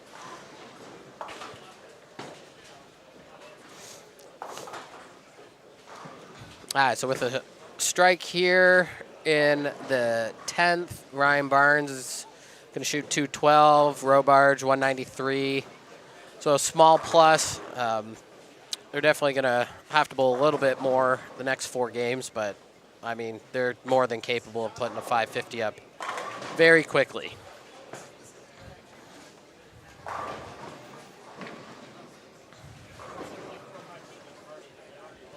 Crummel wondering what happened there, but it still struck. Bill's out of game. 217 gets them into the 460s. So that should catapult them up the leaderboard a little bit. They're going to need a little bit bigger scores coming down this stretch here.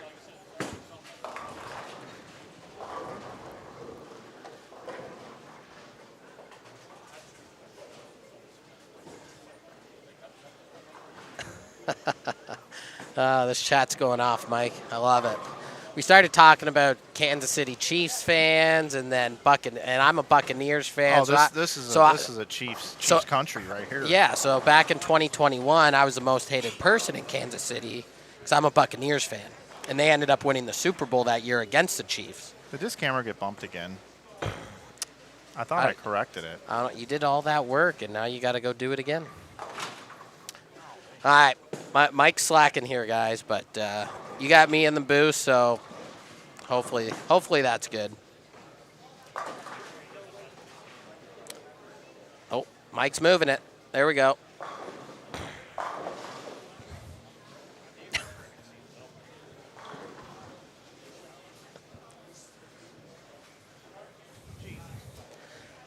You got to move it to... All right. All right, I got to give him the thumbs up now.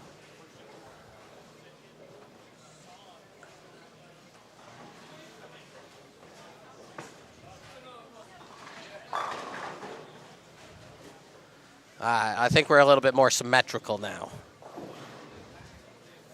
I don't know, Mike's moving stuff. I don't know what's going on, Nick.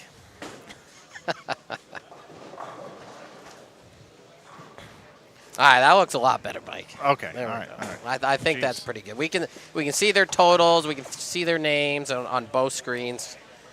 Are we in game 4 now? We are now in game 4. I didn't want to touch your laptop. Yeah, we're just going to 4 right here and sending that over. I don't know how to change screens, so yeah, I'm sorry, chat. We're good. We're good. That's above my pay grade here.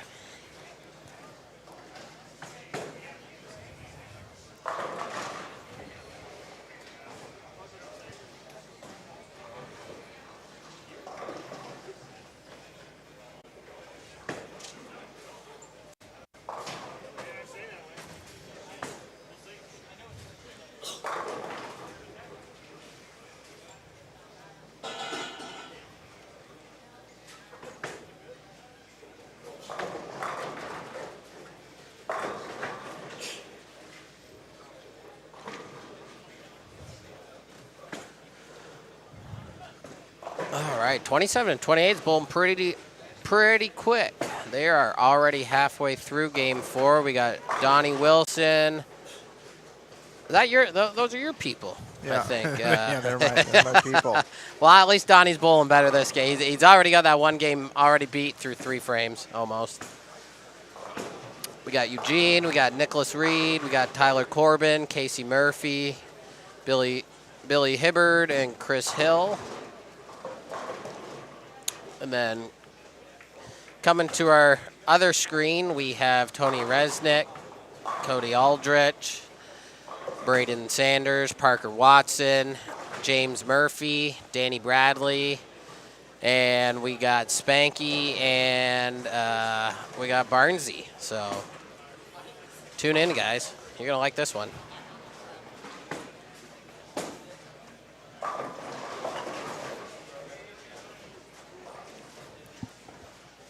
Yep, just give you an idea where we're at here. These guys are just getting started here. We'll hang out with them here for a little bit, then we'll go back over for the conclusion of the other game.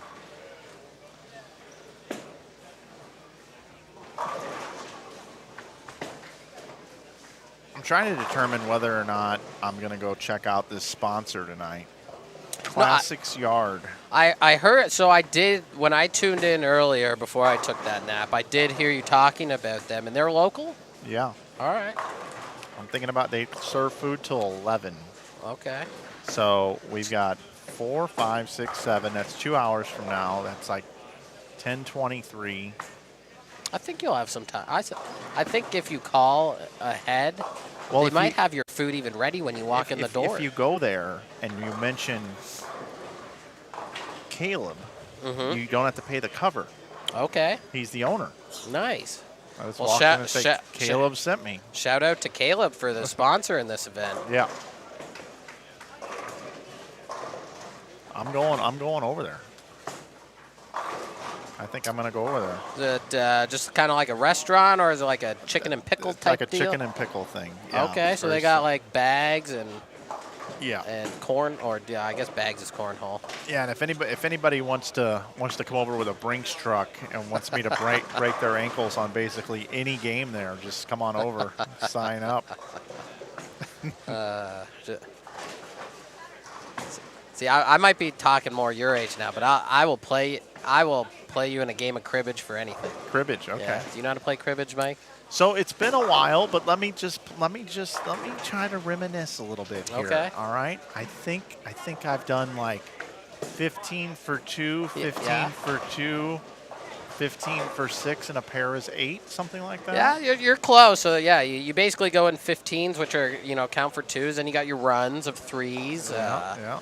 And then you only go to 31 when you're just you're counting your cards like against your player. Get 2 points there, and it's a race to 121. Yeah, 121. Yeah. Yeah, it's very, very simple. We got a lot of.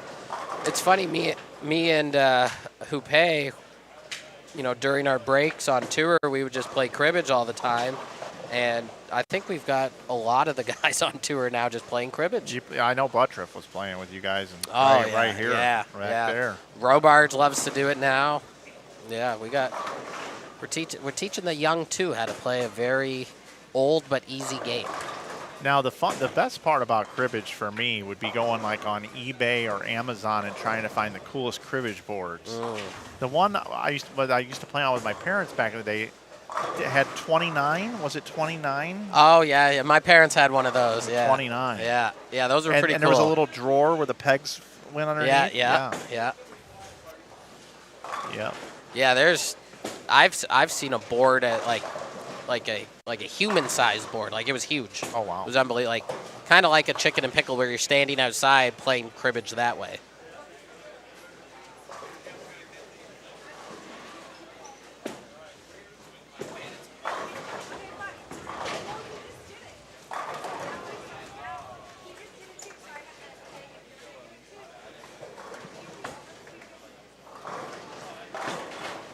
Zach, let me ask you this. All right. Other than bowling, Mm-hmm. okay, if you had to compete against anybody in here randomly, you just pick a random person, you had to compete against them in something else, what would you feel the most confident in beating them in? Would it be cribbage?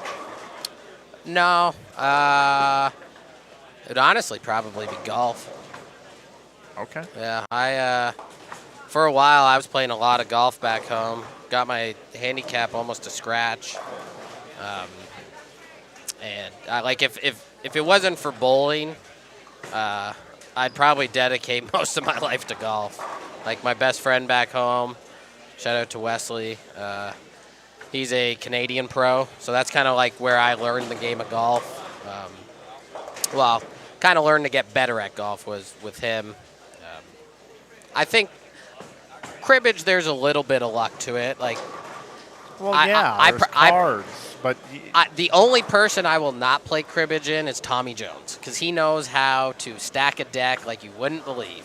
It's crazy. We played him one time, and he's telling Mitch, he's like, "Watch this. I'm gonna put a jack all the way up to the top," and he's shuffling the cards, and he says, "Hey, Mitch, cut the deck." Mitch cuts the deck. Tommy flips the first card. It was a jack. Mitch nearly fell over, and I was like, "Yep, I'm never playing you ever again." Oh, that was good. Got the washout off the wall on 38. the thing that I would challenge anybody in, as long as they were all made equal, Okay. is go-karts. Go-kart. Okay. That's unique. Yeah. So I had Did you race those growing up? no, nothing like that. But for some reason, I've played enough Gran Turismo and racing games online that I know the optimal lines. So Okay. I don't know, about 15 years ago, they started coming out with these go-kart places where you don't really race against everybody. You're running against time. Okay. And then they post the times Yeah. for the month and for the week and whatever. And I had a video guy working for me. His name was Corey, and he was 20 years old when I hired him when I was working for Ebonite. And he was like my, I don't really want to call him a son, but he was like, I don't know, a nephew or something to me. It just felt that way. We had a really great relationship. And here I am, he's 20, and I guess I'm probably like 38 or something. I don't remember what, 40, I don't know. He was a mentor. But Or you were a mentor. I always would tell him I'd beat him at everything, right? Like, let's play darts. I beat him at darts. Oh, let's play.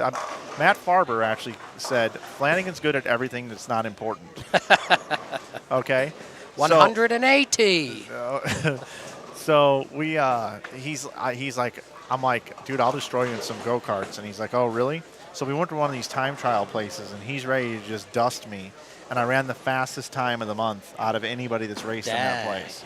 Then one other quick story is a friend of Kim's, her best friend, her husband was a cop.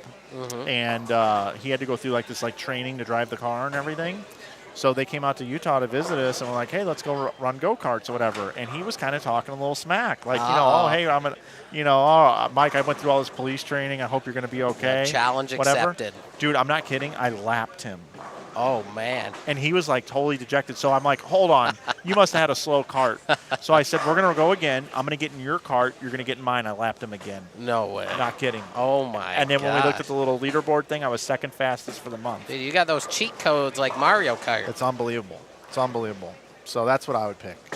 All right, Chad, we got game 3 in. We do. And I'm going to try to get this up also. And I'll let you can go ahead. You did a great job. As soon as I get this thing. All right, he's going to get it up on the big screen for you guys. But we got a lead change at the top. We got Imhoff and Smith. They shot 485 game 3 and are now at 1379. And second is ALS and Kevin Williams at 1346. Right behind them, Doyle and Crummel at 1335. Robarge and Barnes at 1320. Bostic, Grumlevitz at 1309. Corbin Murphy, 1298. Walsh and Ralston at 1282. Bloomquist Peck, 1275. Stubblefield, Cirillo, 1262. Hibbard Hill, 1261. Arcaro and Christie at 1256. Three-way tie. Brundage, Hartford. Murphy, Bradley. We got Thomas and Binns at 1252. Britton and Harper at 1235. Martin and Dole at 1203. And rounding out the bottom of this page, Hughes and Stroman. I got a standings link at the top of the chat if you guys want to go check that out. It's all available on Facebook there on that page. Yeah. Are you good at poker?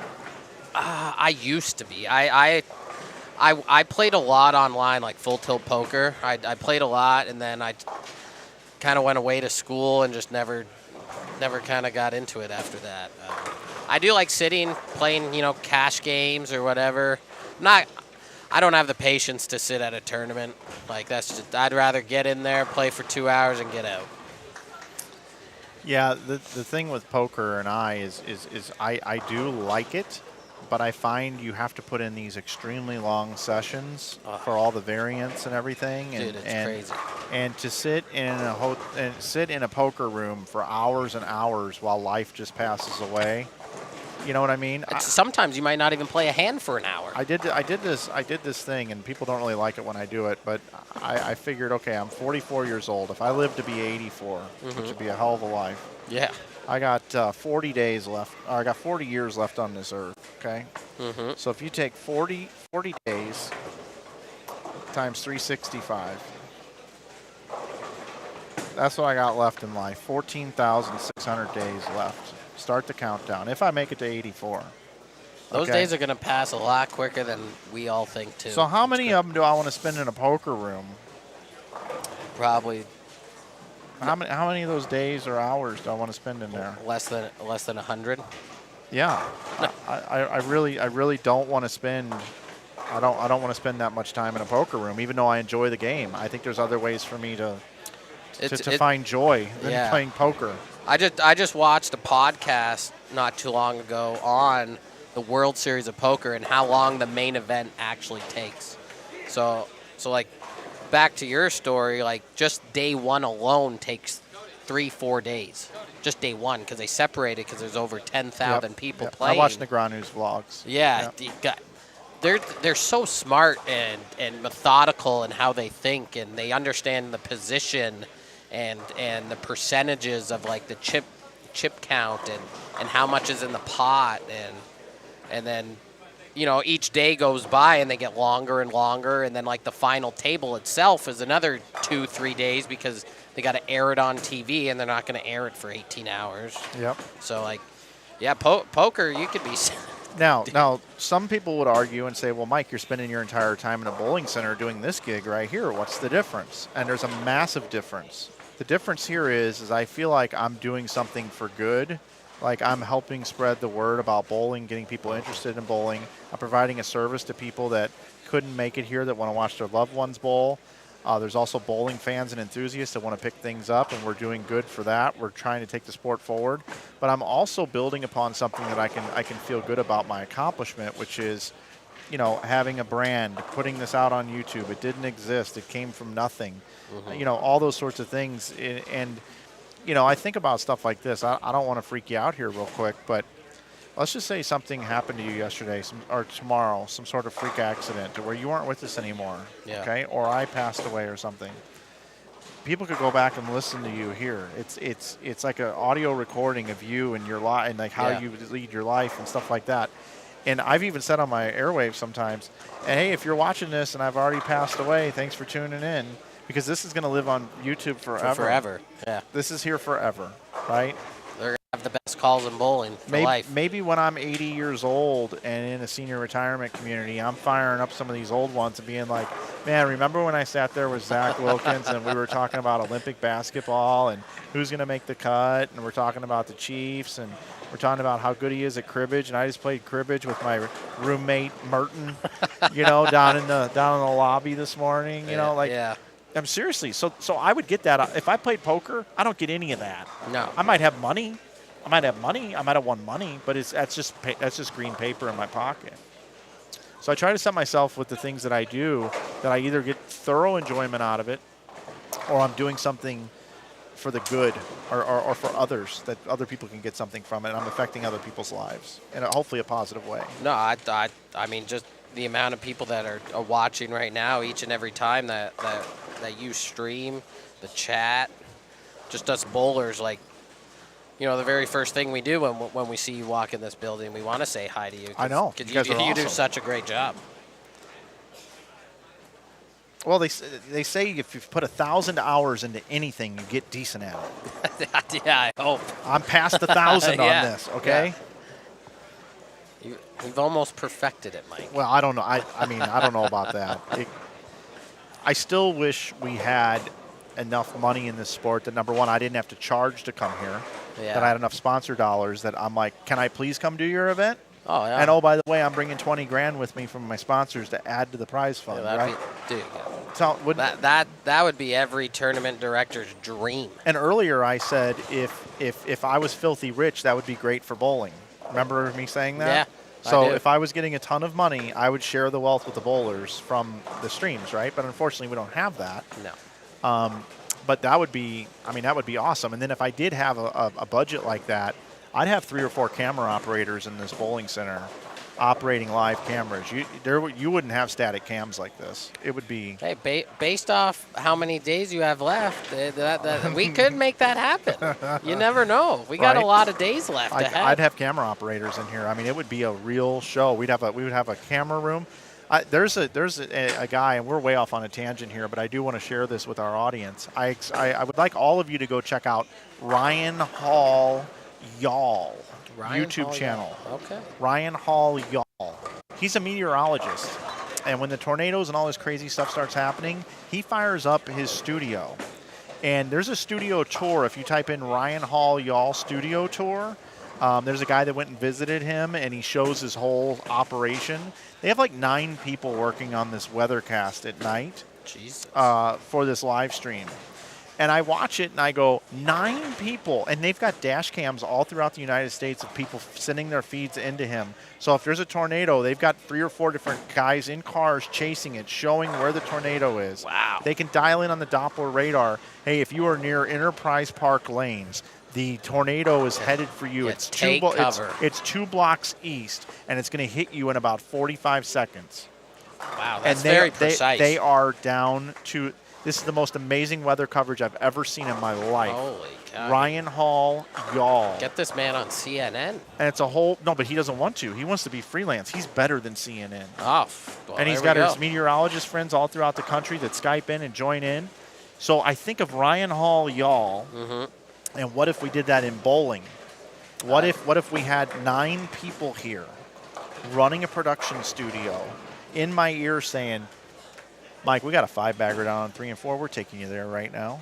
Here we are down here on 3 and 4, 5-bagger for so-and-so. That'd be that. Hey, Mike, we got 2 7-10s up at the same time. We're going to do a split screen. Oh, we got 2 7-10s, folks. Let's see if one gets made. Okay, no. No, Dude, that's that's it. thinking outside of the box. That's too. that's what this should be. I feel like that's honestly that's probably not far off. You got to have people, Yeah. and those people need to make good money if they're that good at editing and scrolling and doing replays. And hey, guys, down on 3 and 4, we had a big 4 down there just about 5 seconds ago. Larry in the truck just has it queued up. Take a look at this. Oh, he made it. Like, seriously. Yeah. You'd have eyes on every lane. We have 36-something lanes going right now, and we would have eyes on every lane. That'd be that. Yeah, I feel like that'd be the ultimate dream for any spectator. It's what it should be. Yeah. It's what this should be. So when I fire up and do a picture-in-picture and put your name on the screen and some cool graphics and stuff, and yeah, we've got static cameras and I got scoreboards built in, I'm always thinking, man, I was doing this 8 years ago, and it hasn't really changed. And that's disappointing to me.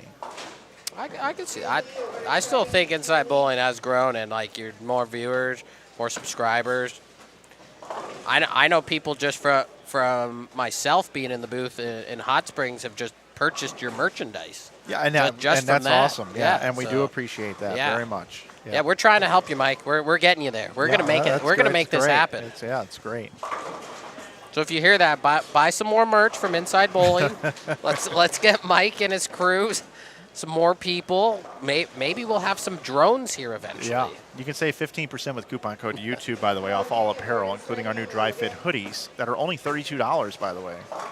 That's a great price. Yeah, I don't mark my stuff up that much. I probably should, then we could have all the stuff I just talked about. Inflation, baby. I haven't raised the price of my T-shirts on my website since we launched in 2018, and with COVID and how much everything's gone up with inflation, I haven't raised the price one time. That's crazy. That's crazy. Yeah. First of all, it's a giant pain in the butt, so that's just me being lazy. Over 600 designs in T-shirts and hoodies. I don't have time for it. But anyway, that was a deep dive into live streaming, everyone. But Ryan Hall, y'all, dude, it is amazing. I'm gonna have to go check him out. You have. It's funny you say that. So I'll go off on a little bit of a weird thing. Back in I don't know, it might have been 4th or 5th grade. I entered a contest to read the weather, and the prize was a pizza party for our entire class. Well, I read the news. It was I'll never forget it. It was a very gloomy day, raining, thunderstorms. But I said it loud and proud and ended up winning our class a pizza party. It was awesome. That is. Hey, Mr. Mazelowski, I did not mean to depress you. I did not mean to depress you with the age computation. Hey, make the best of everything. Hey, you might make it to 110 with the advances that there are in technology and everything. We might all eventually just be in some orbs, and it's just our brains in there, and we're actually functioning through robotic things. It'd be like Futurama.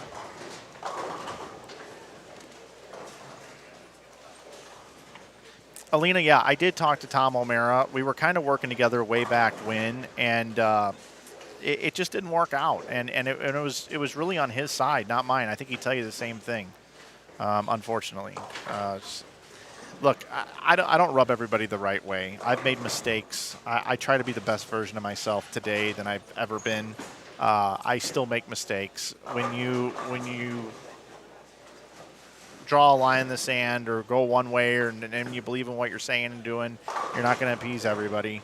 No, it's hard to make everyone happy nowadays. It's extremely hard. It is, and you got to really focus on what's ahead of you and not what's behind you. I really believe in hashtag clean slate. I believe if you have an issue with someone, and I encourage people that have an issue with me, you want to come up and talk to me face to face. And say, hey, this is why I have an issue with you, and just talk through it. And yeah, we're all grown-ups here. We can hash anything out. Yep, exactly. And even if you can't get over it, it's okay to at least still have that conversation and try. Yeah. I mean, there are 2 people that are on the Professional Bowlers Tour that just, for whatever reason, they cannot stand me. And I've tried to have that one-to-one, one-on with them and to make amends at whatever it is. And it's just it could be the sound of my voice, my nasalness. It could be whatever it is. They just cannot stand me. My joking around about how I'm the best and I'm the greatest when it's all sarcasm, but they really think I believe it and mean it. It doesn't matter. It's. Hey, but at the end of the day, at least you can say you tried.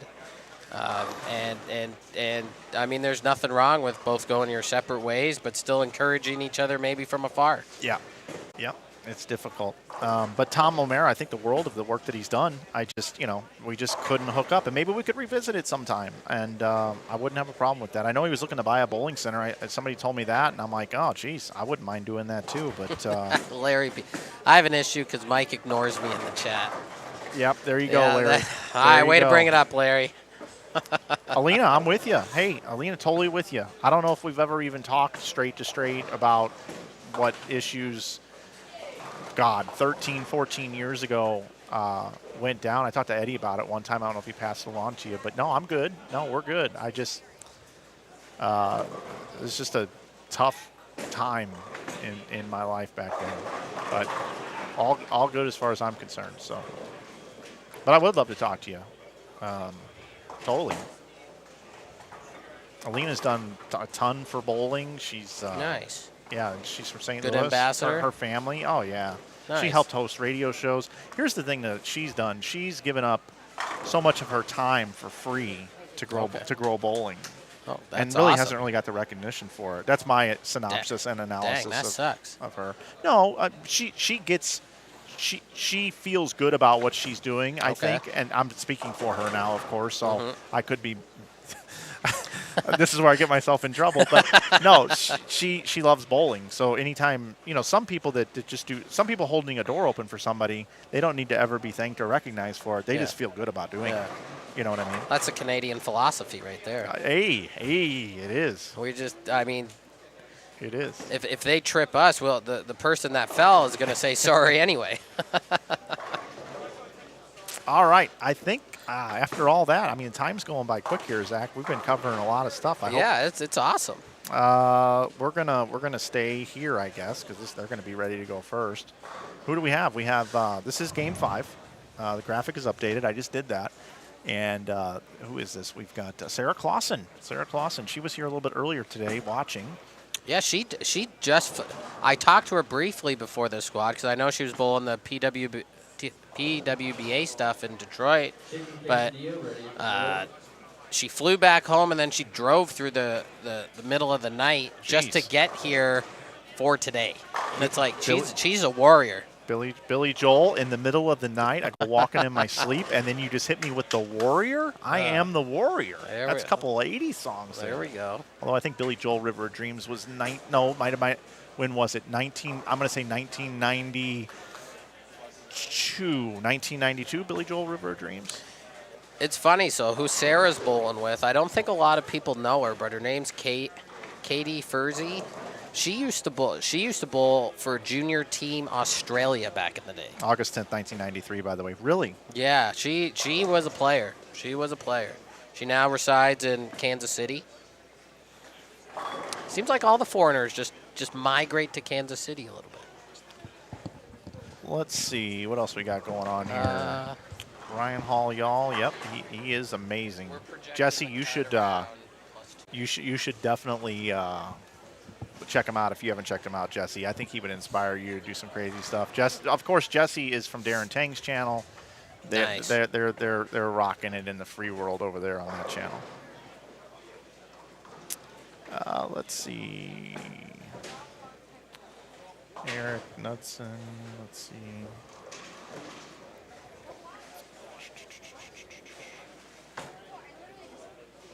Scandal with Patty Smith. You're right, Kenny Corley. How you doing, buddy? Kenny Corley was out at Nationals when I was bowling this year. Okay. Drooling over how well I throw the ball, by the way. as I proceeded to not bowl well. The Nationals were hard, especially team. Team was incredibly tough. They hooked quite a bit. Zach, let me ask you something. If you bowled singles and doubles, and two of the bowlers on your pair threw plastic, and the other three, and 12-pound balls, and the other, and all three of the other players on your singles and doubles pair, their rev rate totaled maybe 100. Okay. How would that pair have broken down for you? Depends where they're throwing all of that stuff. Basically everywhere. Okay. I'd probably All pick. right-handers. I'd probably pick my slowest bowling ball just to control more of the down lane because down lane's going to get very unpredictable very quickly. So it's probably something that I can control the 1-3 and probably not give it away that much. And then if you didn't bowl league and only threw first balls and bowling ball videos, how do you think you would have scored? It's funny because based off my average in league, I'd probably score pretty well. Right now in Kansas City, I'm probably the hottest house bowler right now. Is Logan Williams bowling this? I haven't seen Logan.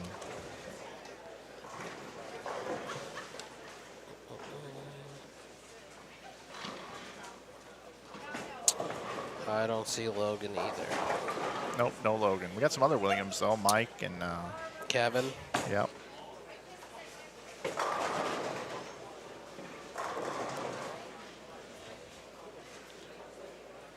Yeah, I'm honestly shocked. I thought the scores were going to get higher, but they, I guess not. The pattern's getting flatter and flatter and harder Yeah. and harder. They're going to be harder in the morning, but you're going to have guys playing them similar. Kind of glad to have bowled A squad, not going to lie. It was kind of redemption for sitting in the booth now from Arkansas where I had to go bowl C squad.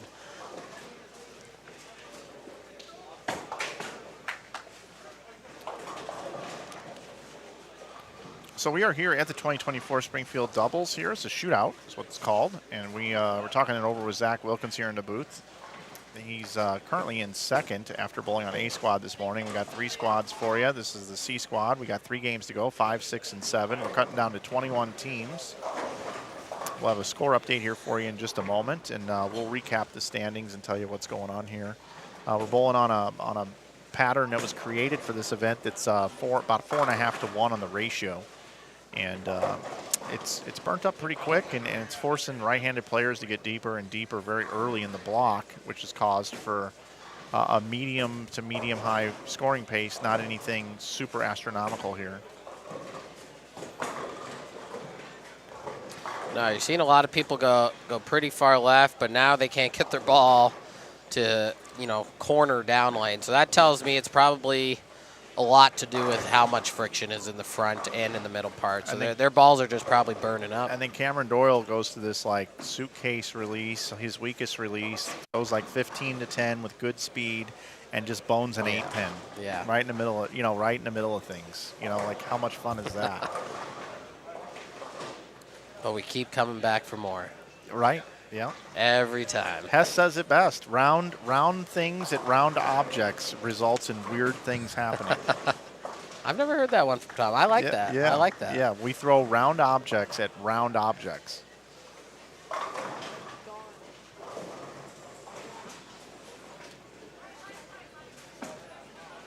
I saw Tom last week, and I told him I was really proud of him this year because he went through a little bit of a slump. He kind of got in a bad place, but then he went and was posting hey, I'm in Baltimore doing all these fun things to try to clear my mind, and then went to the World Series of Bowling and then got another title, and he's doing quite well, just being able to manage the roller coaster because he was on such a high for so long that when you come down a little bit you start to press, because somebody like him who's only won once on the regular tour, when he won, he thought another one would be coming.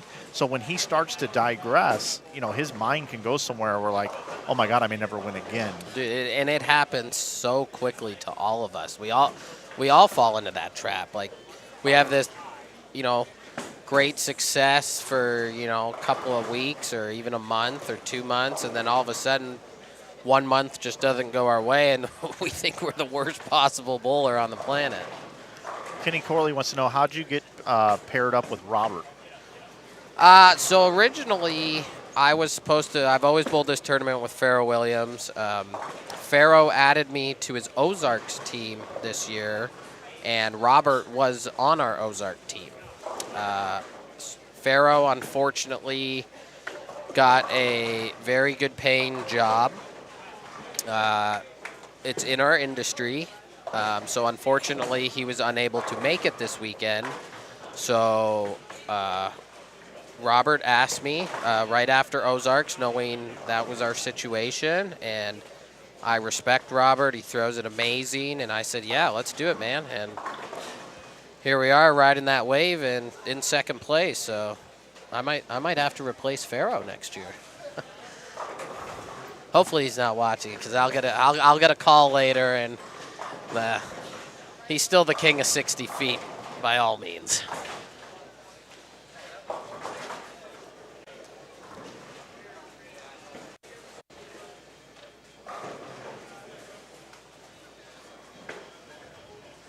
I play fantasy baseball, and I get so upset with this stat line that comes across quite often.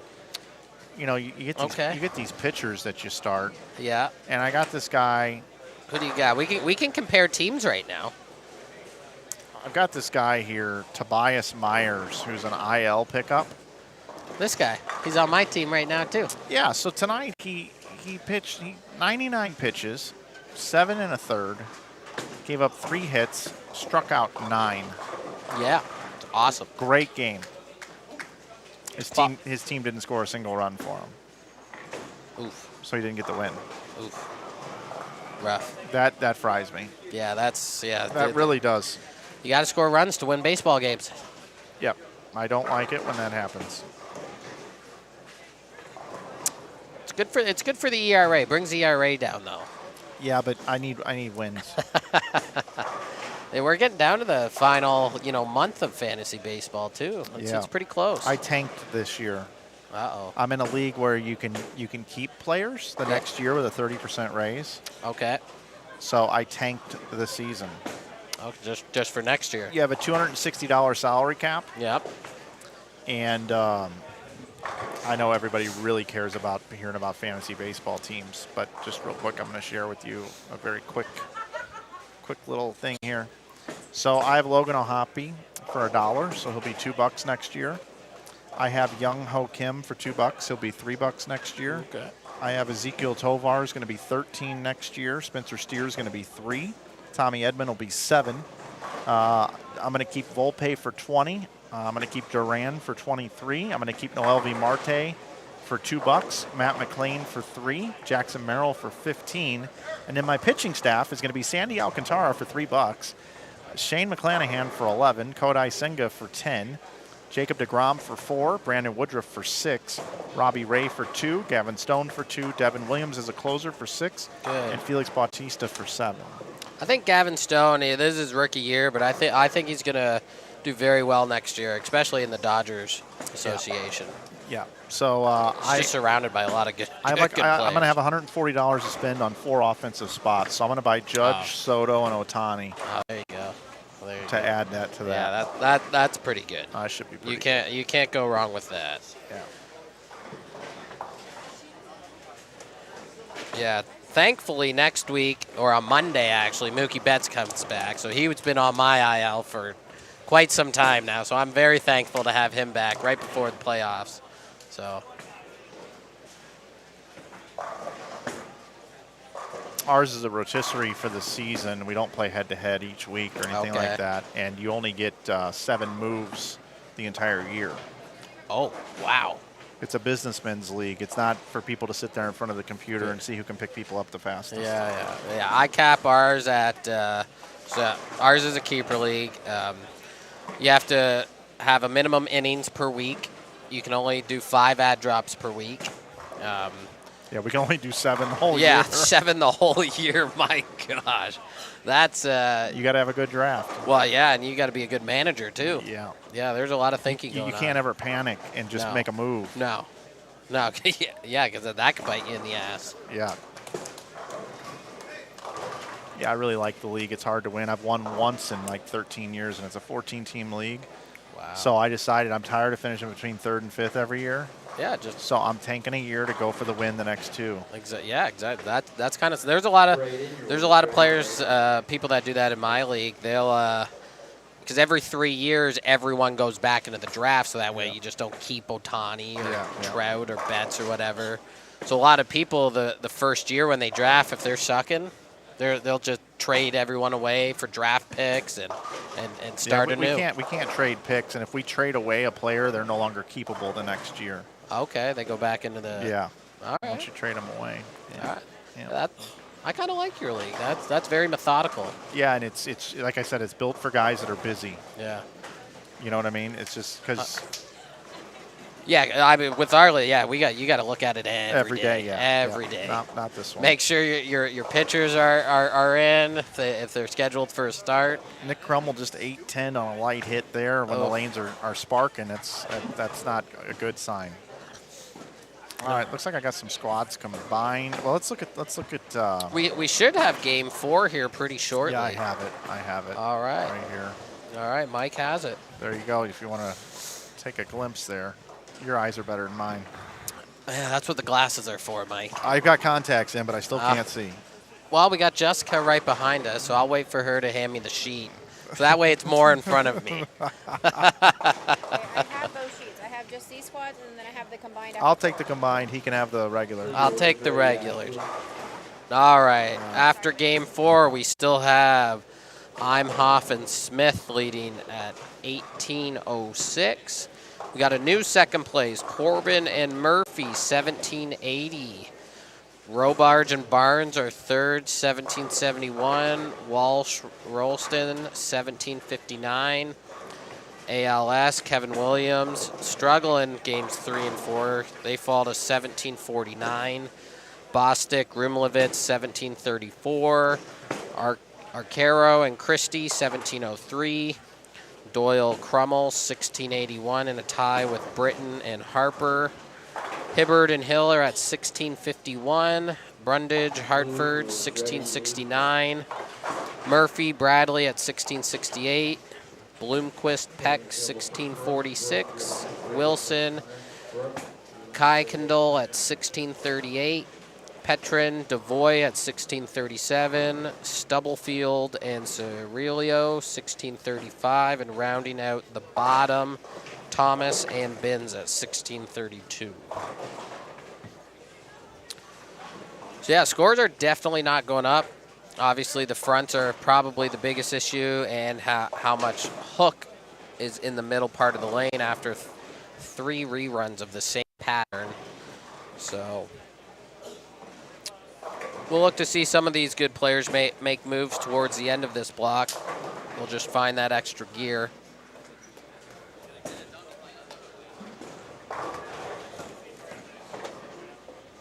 I guess I could let people watch bowling.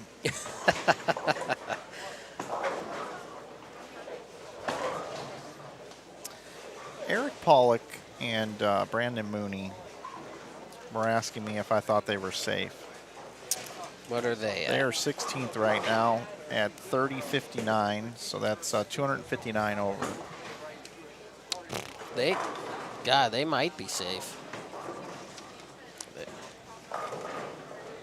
I mean, we're not seeing as many high 400s right now. Yeah, so do me. I don't know how to do this. You want me to do some math? No, it's not the math. It's the double entries. Okay. All right. So like We got the top 5 off of this squad are all re-entries right now.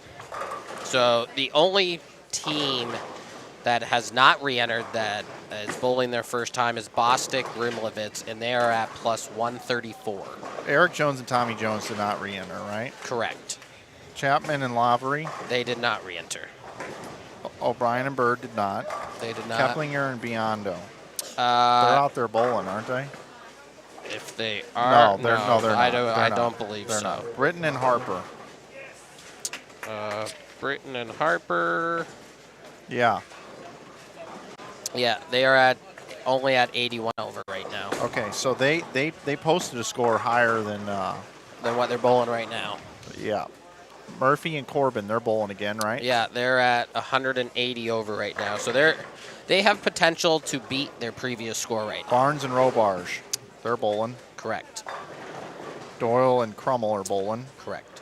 Mooney and Pollock are the ones that are concerned about people passing them. But those 3 teams right there are already ahead of them. They're already ahead. So it doesn't really affect them.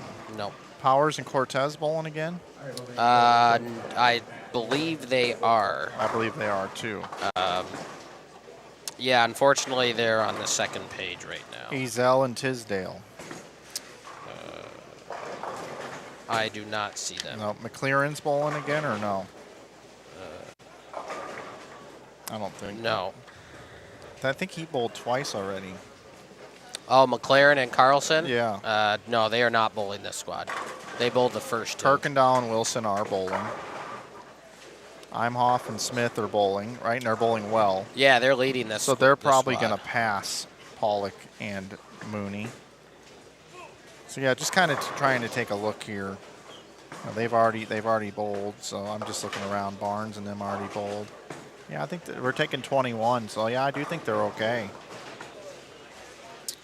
Kevin Williams and Anthony Lavery Spar, they really slowed down. 538, 438, 370, 403. They started with that big 538 out of the gate. Yeah, and you can kind of see it's very similar. Everyone that's kind of, they keep chasing it further left, and they're finding more and more hook. This is where the goats, where Norm Duke, he'd be still up the track.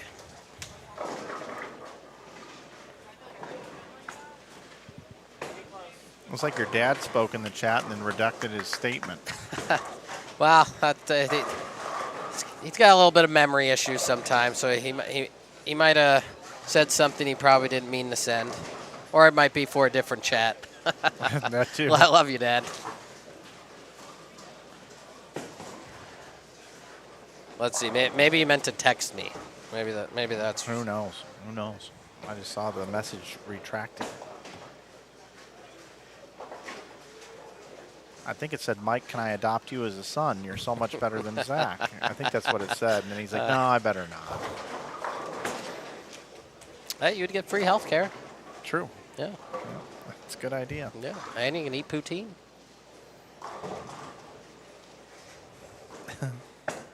Oh, he asked what the cut number was. Oh, okay. And we were covering it, I guess. So. Yeah. Dad, don't worry. I'm safe for tomorrow. You can go to bed. They're an hour ahead, so right now it's 10 o'clock, probably a little bit past his bedtime. What province? Ontario. Ontario. We are an hour north of Toronto, a city called Barrie. Oh, I know Barrie. Okay. I know Barrie. Nice. I know Barrie very well. All right. I like it. It's a great city. It's booming. Everyone wants to get out of the big city, so everyone's coming north. Halifax up there too?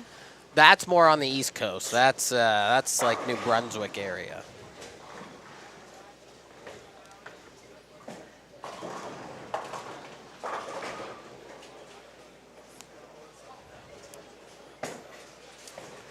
So he might be listening in the chat. So I've been subbing in league on Thursdays. So it's a 4-game league. You bowl 2 games against your opponent, and then you move and bowl another 2 games.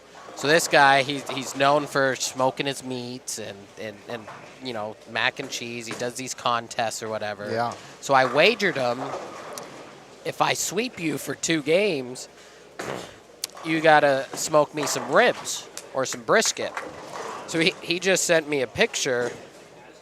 Both of these are for me for when I get back on Monday. Oh, that looks nice. Yeah, I'm pretty excited. Bob, if you're listening, thank you. Sorry I had to beat you on Thursday, but we'll run it back. We will run it back.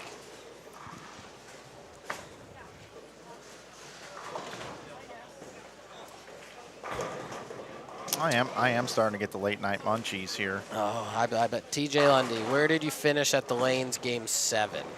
If you're referring to myself, I was standing in front of the ball return and lofting it past the arrows. They were toasty. Had to give them the big curve, and that's kind of where I played the Lanes game 7. So if you were watching the stream at your place, your apartment, wherever you're staying, wherever you're at, and let's say you had a fridge there. I don't know. You were telling me your whole situation, but let's just pretend you're in a nice spot where all your stuff's at. You got a fridge, microwave, oven. You got a smoker. You got everything that you need to fix whatever you wanted. All the ingredients are in the kitchen, right? Yep. And you're watching this right now, and you're going to be committed for 2 more games. Okay. Right. And you start getting the munchies right now, but you're not ordering anything from Uber Eats, or you're going to make it yourself. Mm-hmm. What's your go-to snack right now? What are you making? Oh, man, that's a tough one. I mean, I'm just a sucker for chips. I mean, that's pretty basic. However, what a lot of people don't know is I do love to cook. So like a small snack, it's kind of very simple. So I'll get like Triscuits. I'll cover them with like marinara sauce, sprinkle a little bit of shredded cheese, and put a pepperoni on it. Throw them in the oven for like 5 to 7 minutes, and you got like your mini personal pizzas, man. It's awesome. That sounds good. I'm going to try this. Yeah. I'm going to try this. It's just, I mean, pizza's one of my, obviously, probably a lot of favorites from people. Sure. But yeah, just any kind of Triscuit is fine. They bake well in the oven. It's a very good snack. Very simple to make. We're going to bounce out of here and check out these scores over here, see how these folks can finish up. I'm going to give you mine. Okay. I think this is one of the most underrated snacks Oh, boy, I can't in the wait. history of snacks. I can't wait. All right. This is very Midwest, like total Hoosier move here. So I might not even know this. Okay, so here's what I'm doing, okay? You want to have fresh Doritos. Okay. Nacho cheese, probably. Just the regular Yeah, Doritos? typically. But if you want to go with like a Flamin' Hot or something, just don't go Cool Ranch on this or anything goofy, okay? So just imagine a nice, fresh, out of the bag Doritos, and you want to take from the top of the bag because you want to have like the bigger chips, the full triangles, not the ones that are broken up. Yeah, yeah. And I want you to grab a normal size plate, and I want you to arrange the chips around to where they're pretty much butted up next to each other, but you don't want any of them stacked at all. They are just each one of their own individual chips. Okay. So you can get about 18 of them on there or so usually, okay? Then you get a block of Colby cheese from the grocery store. Okay. And you slice the Colby cheese at a little bit thicker than sandwich slice size, okay? And then what you do is you slice these up into little squares, and you put the square right in the center of each of the Doritos, right? Within reason, okay? Yeah, I follow. All right. Then, if you like jalapenos, if you don't, scratch this part. You get those jalapenos like you get at the ballpark, and you get a jar of them, and you put one jalapeno on every chip right in the center of the cheese, okay? If that's not your thing, have yourself your favorite salsa, but save it until you're done with this. You don't do anything else with this. You just take it and you put it in the microwave for a little bit less than 30 seconds. If you go past 30 seconds usually, it starts to kind of burn the cheese. You want it melted. A little bit's going to burn on a few of them depending on how consistent you were with the slices of the Colby cheese. You pull that out of the microwave and it kind of covered most of the chip. And then that's when you put your salsa on if you want, or just that jalapeno in the middle is enough, and you eat them one at a time, and they're nice and warm. Wonderful snack. All right. I might have to try that. Yeah. I honestly might have to try. I do have to say something before I get in trouble. I got a text. I shouted out my older brother, my dad, my best friend, and my mom sends me a text. She's like, what the heck? After everything I've done for you, no shout out. Mom, I'm sorry. Love you.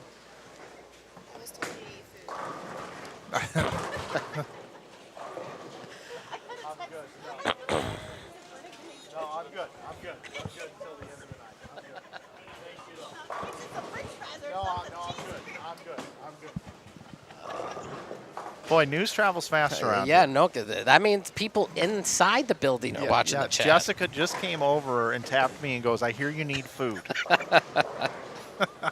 That's why this place is one of the best places I ever go to. No offense to the other places that I stream, but they really roll out the red carpet around here. It's so funny. Let us know in the chat your go-to snack. I'm always looking for good go-to snacks. I also do like Dean's French onion dip. Okay. It's got to be the Dean's brand though, and I like that with a nice hot potato chip, preferably a ruffle so it doesn't like snap off when you're digging into the dip. I will say, so coming to Kansas City, I did not know what this was. So when someone said, yeah, we're going to have this, I was like, what the heck is this? Rotel dip. I had zero clue what Rotel dip was. And really all it is just melted cheese, but my God, it is good. Yeah. Oh, my. Also, if you ever really want to mess with people on like a night when you're having some of those happy dads and somebody's got a grill fired up. Oh, yeah. You ever grilled Doritos? No. Dude. Really? Yeah. Grilling Doritos? Put them on the grill, man. Okay. Yeah, all of a sudden, like, especially when people are kind of like, 2 or 3, 4 or 5 in, and you're all sitting outside in a fire, summertime, whatever, and everybody's kind of getting kind of hungry, you just go to the car, the grill's fired up, and you just grab some Doritos, and you want to have like a tong and some paper plates, and you just kind of maybe the small paper plates, like the little cake plates. Oh yeah. And just put like two fire roasted Doritos. You don't want them to get black or anything. You just want them to roast a little bit. And then just walk them over and say, here you go. This is for you. Enjoy. Here you go. Enjoy. You might get a picture Monday night of me just eating all these snacks. Hey, Mike, I'm about 5 happy dads in, but man, these snacks are fire. I'm going to give you the other pro tip if you like microwave popcorn. First, I can dabble with some popcorn. Okay, so this is how you get it to taste really good. You definitely go to the store and get some of that movie theater popcorn salt for sure. You gotta have that. Yeah. but then go grab some squirt butter, like I can't believe it's not butter, but it's the liquid form. Oh, and just squirt. squeeze it? No, you don't squeeze it. This is a squirt spray. It's like a Windex bottle almost. Oh, okay. And you spray this on the popcorn around it, and then shake it up. Put that salt in there, shake it a few times. You gotta- Maybe grab another bowl, flip it upside down a couple times. Dude, thank me later. Dang, Thank you me probably later. got a very good symmetrical layer of butter on every Oh my piece of gosh, popcorn. yeah. It's Okay. It's money. It's All money. right. All right. Let's see what All right, happens. back to bowling, See everyone. what happens when I get hungry. So Chris Arcaro, who I knew was going to bowl a bunch here tonight, he's at 256 here, and his partner here can our bowl 223 on that open frame, Mr. Christie. Blake Demore 222, Wesley Edwards is going to be in the 160s, 189 for Britton, and it looks like possible 222 for Harper. Kent had 170? That's 180. 183. 183 and 217. That's an even score for them. Let's see what we got here. No, that's actually a very good time score for our Curro and Christie. They did not re-enter. This is their first time bowling. They're currently at 103 over, so that'll get them to 182 over now. So they'll have a little bit of work here to do, games 6 and 7, but it looks like they're starting to figure out the trickiness of this pattern later on in the block. I'm going to do something really quick because there's two things I need to address in the chat room.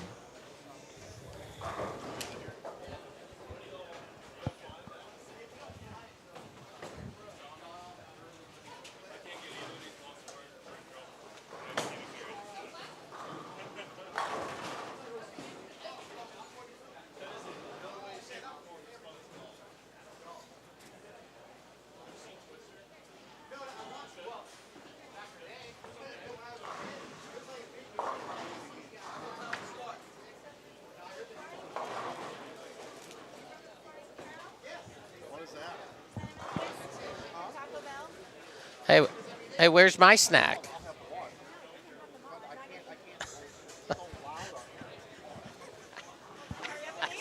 Sweet turn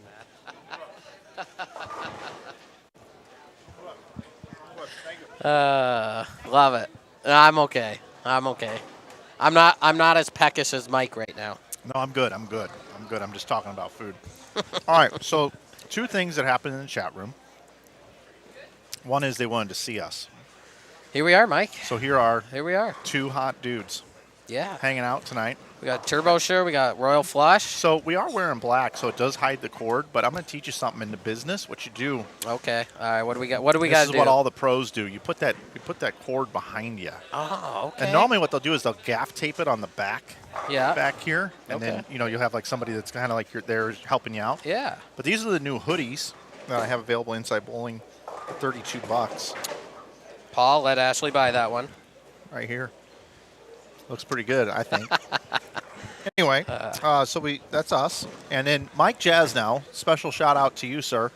He thinks that the muffins that he makes are my favorite snack of all time. And I got to tell you something. The muffin. This guy can, Is he the muffin man? This guy can coach, No. Oh yeah, I've seen his stuff. He's one of the best. but he's better at making muffins. Really?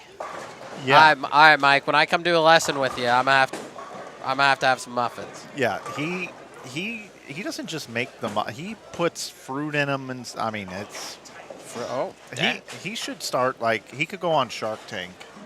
Really? Yeah, Okay. the jazz man muffins, and he would get backed by all of them. They'd be fighting over them. They'd be like, "How much money can we give you, Jazz? How much money can we give you?" This guy he Those are perfect people to partner with too. taught people how to bowl his whole life. Where was this at? Good to see you, Michael. He's the Martha Stewart of cooking That's on the it. bowling side. So there you go. You got to see us, everybody. And Jazz, there's your shout out, my friend.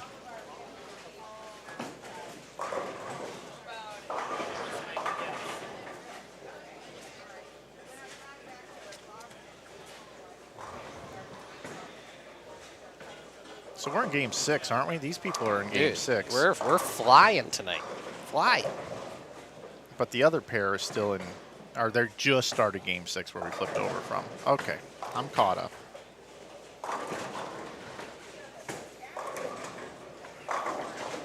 So a little while ago, I was talking about how I was hungry, and people started wanting to come bringing me food. So I'm going to try something new. All right? Okay. I'm going to try something new.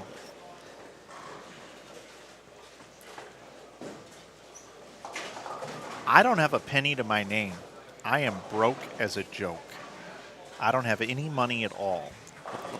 If I could get $20,000 to $30,000 by Sunday at 5 p.m., I would be a much happier person. Now let's see what happens. Let's see if all of a sudden, He can bake all the Doritos he wants. imagine how many.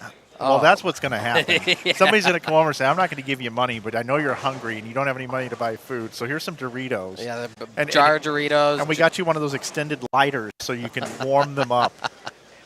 Here's a And here's some spray cheese. Yeah. We figure it would be preserved better for you jar and of jalapenos. you and your tent you live in.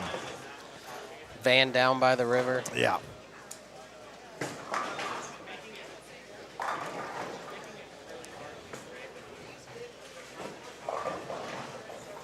How interesting would it be if no one from the squad got on? Oh my goodness. That would be wild. I mean, we're looking at all the re-entries, and I mean, some of these players have already, like, they're already well into the cut. And then you look at the first-time players, they're not even sniffing it yet. No. It's 9:23 right now. We're halfway through Game 6 here, but they're just starting Game 6 on our other pairs. So we're looking at about a 10:30 exit here. They are bowling quickly tonight. They announced earlier, hey guys, it's 1 lane courtesy, not 2. So No, that is the best thing possible. The 2 lane, that is probably one of my pet peeves. Is the 2 lanes, because if you're not focused on the 39 inches that's in front of you, you're probably not going to execute a great shot if you're looking sideways.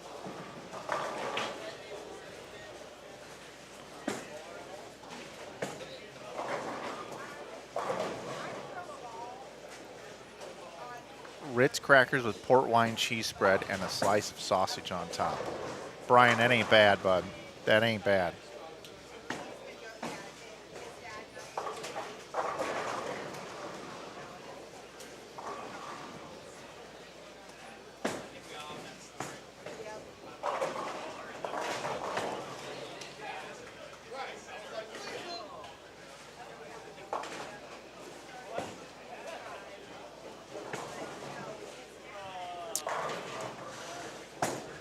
All right, Game 6, about halfway through here. We got Seth and Jake. We also got Eugene and Nicholas on 37-38. We got Hughes and Stroman and Hibbard and Hill.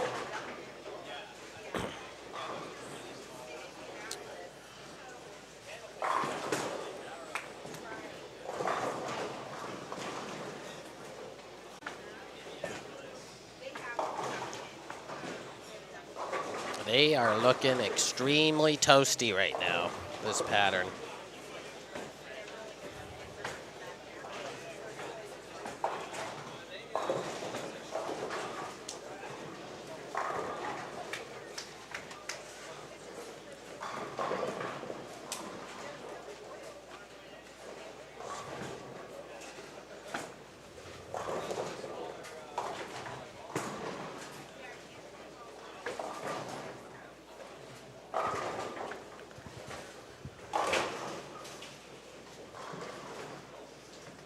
They'll probably play a little bit tighter in the morning.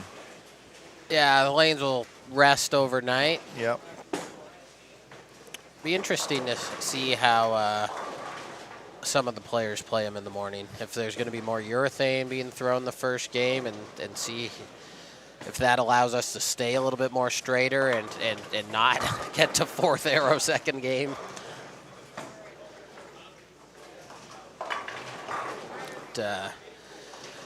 Looking from afar, it looks like ALS and Kevin Williams went backwards again, Game 5, unfortunately. So Kevin's probably not going to make the cut. No, that'd be weird. That'd be.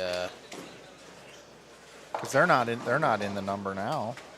No, I don't believe so. No, they didn't. They didn't Nope. bowl. They didn't As I say that, we have Game 5 updated. And we have a new leader after shooting 510. That would be Spencer Robarge and Ryan Barnes. They are at plus 281. So that is a very good score, looking to improve off their first round. In second, Corbin and Murphy at plus 217. Bostic, Grimlevitz plus 212. Imhoff Smith at plus 198. Arcaro Christie at plus 182. Doyle Crummel plus 148. Wilson Kuykendall at plus 131. ALS, Kevin Williams went backwards again with 373 and now fall to plus 122. Walsh and Ralston plus 102. Hibbard and Hill 86 over. Britton Harper 81 over. Resnick Aldrich 65 over in a tie with Bloomquist and Peck. Brundage and Harford at 64 over. Stubblefield and Cirilio at 44. Murphy, Bradley at plus 21. And rounding at the bottom of the page is Freeman and Pittman at 16 over. So, yeah, there's not a lot of scores happening right now.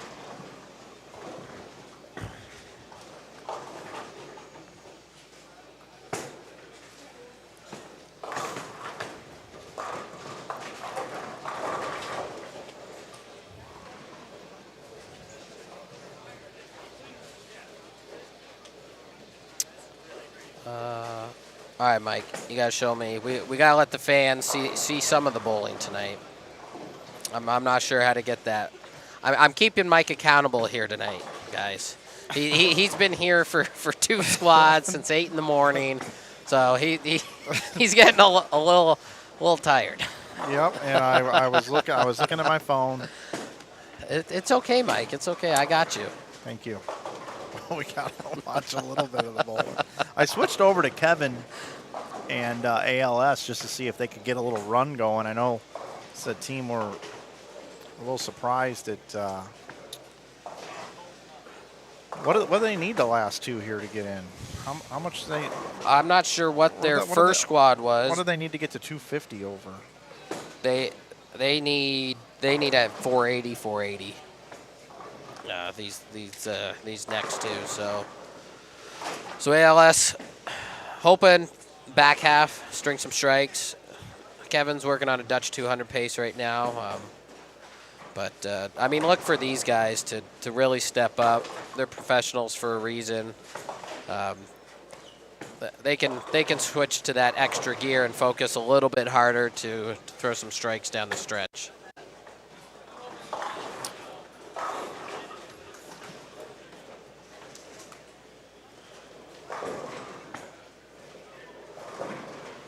Yeah, they need some strikes, that's for sure.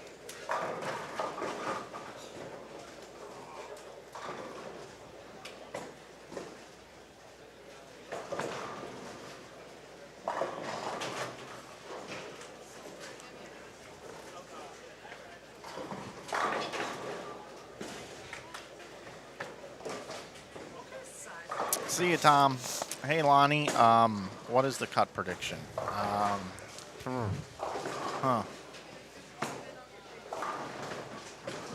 I don't really have one right now. I don't have a cut prediction. Yeah, If it's weird. If Zach wants to. I thought it was going to be Murphy and them at 280, but I think it's going to come backwards a little bit. I'm thinking 250, a little over 250 safe. Pollock and Biondo, maybe? Yeah. What exactly are they at? Yeah, they were at.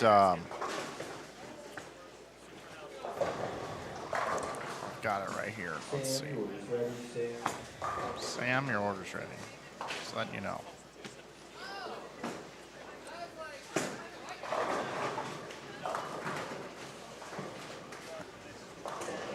Oh, here's the pluses over here.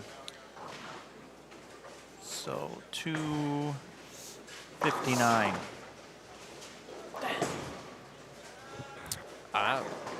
So we got one re-entry which wouldn't change much. They're at plus 212, so they can. Man, Powers and Cortez might sneak in here. I'm calling it at 251. I'm thinking Powers, Cortez. Okay. That's my prediction. Right now, the number's 205. Just in general, it's 205.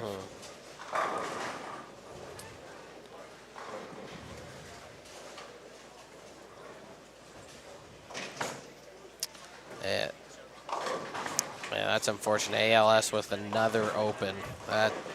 They're running out of frames now. They only got a game and a half left, so they'll need to figure out how to bail this one out and possibly throw a big 500 game.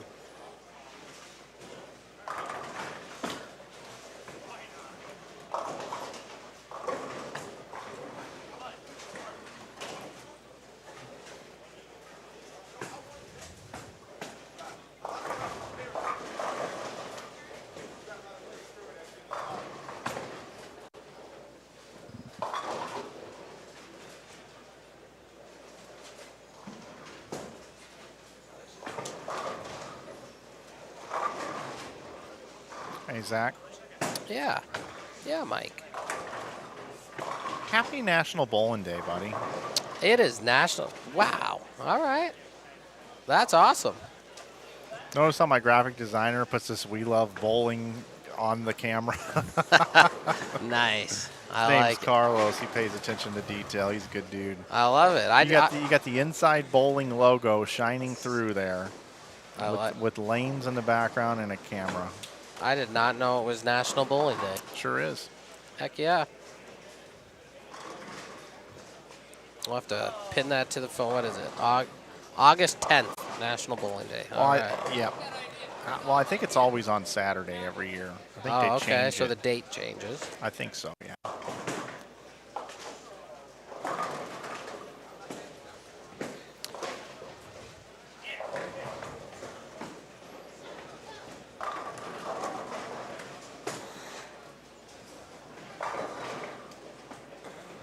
Good shot by LS. Unfortunately, wrap 10. Best they can do is about 50 over this game, those two. Yeah. If they go sheet. And they need them all. Resnick and Aldrich, where are they at on your sheet there? Resnick, they're only at 65 over right now. They're a re-enter. They bowled my squad in the morning, A squad. They didn't bowl very good.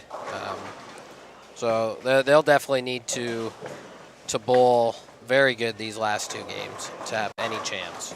Seth and Jace don't really have a chance.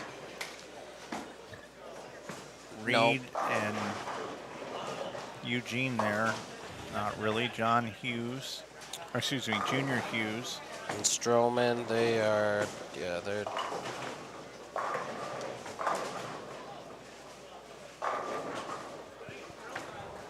the next closest on this live stream is Hibbard and Hill. They're at 86 over. Hibbard can strike out for 260 here, which is actually a very great game. Hill can max out at 208, so that would definitely give him potential to throw a big one the last game.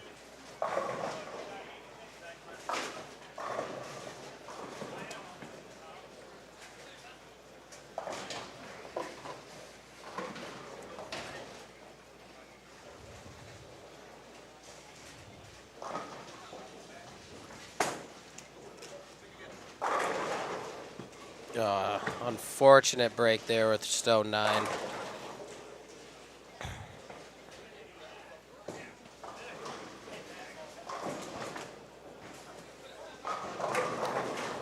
Yeah, we're running out of frames. Some of these bowlers, they got to find an extra gear here. I know, and I don't think it's there. I don't think the lanes are there to have it. Dude, they're tough. They're tough right now. I mean, I think if you could bowl 225 this last game, or you can take 225 or bowl the game, I think I'd take the 225 and run out the door. Completely agree. Regardless where Right? it puts you in the standings. Yep. If they said, hey guys, you have an option, game 7, you can take 225 Yeah. or bowl the game. I'm putting my hand up immediately. Everybody's taking the 225 and running. Oh yeah, 100%. Right?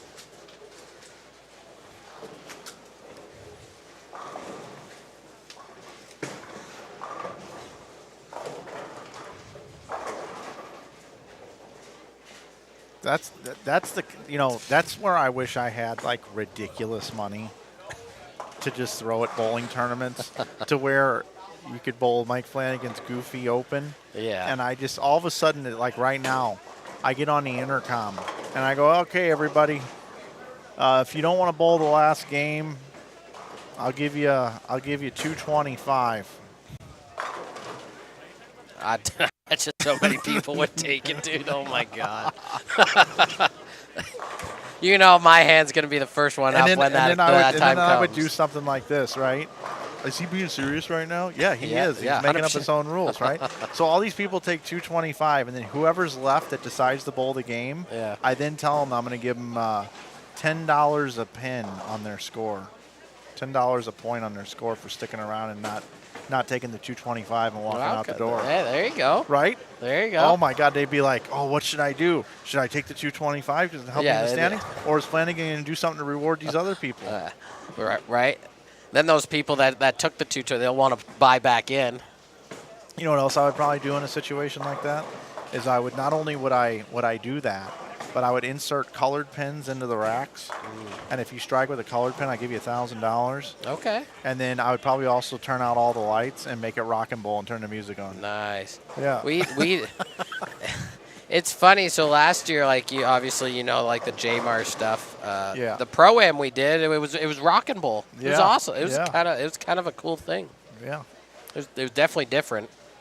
And then people are like, "Geez, Mike, you're just destroying the game. You're turning this into ridiculous." I'm just trying to get people to watch. Dude, have you seen that glow-in-the-dark baseball that they're doing right now? Yeah, it's sick. It's like, the Savannah Bananas you got now. All this goofy stuff. Yeah, it's awesome. We need the We need Savannah this in bowlers. The banana bowlers. Oh, man. That would be something. What are we going to do here? Oh, we're going to remove the 10 pin for the next 4 shots. I think you're onto something. We could create like a whole new bowling league. Oh, man.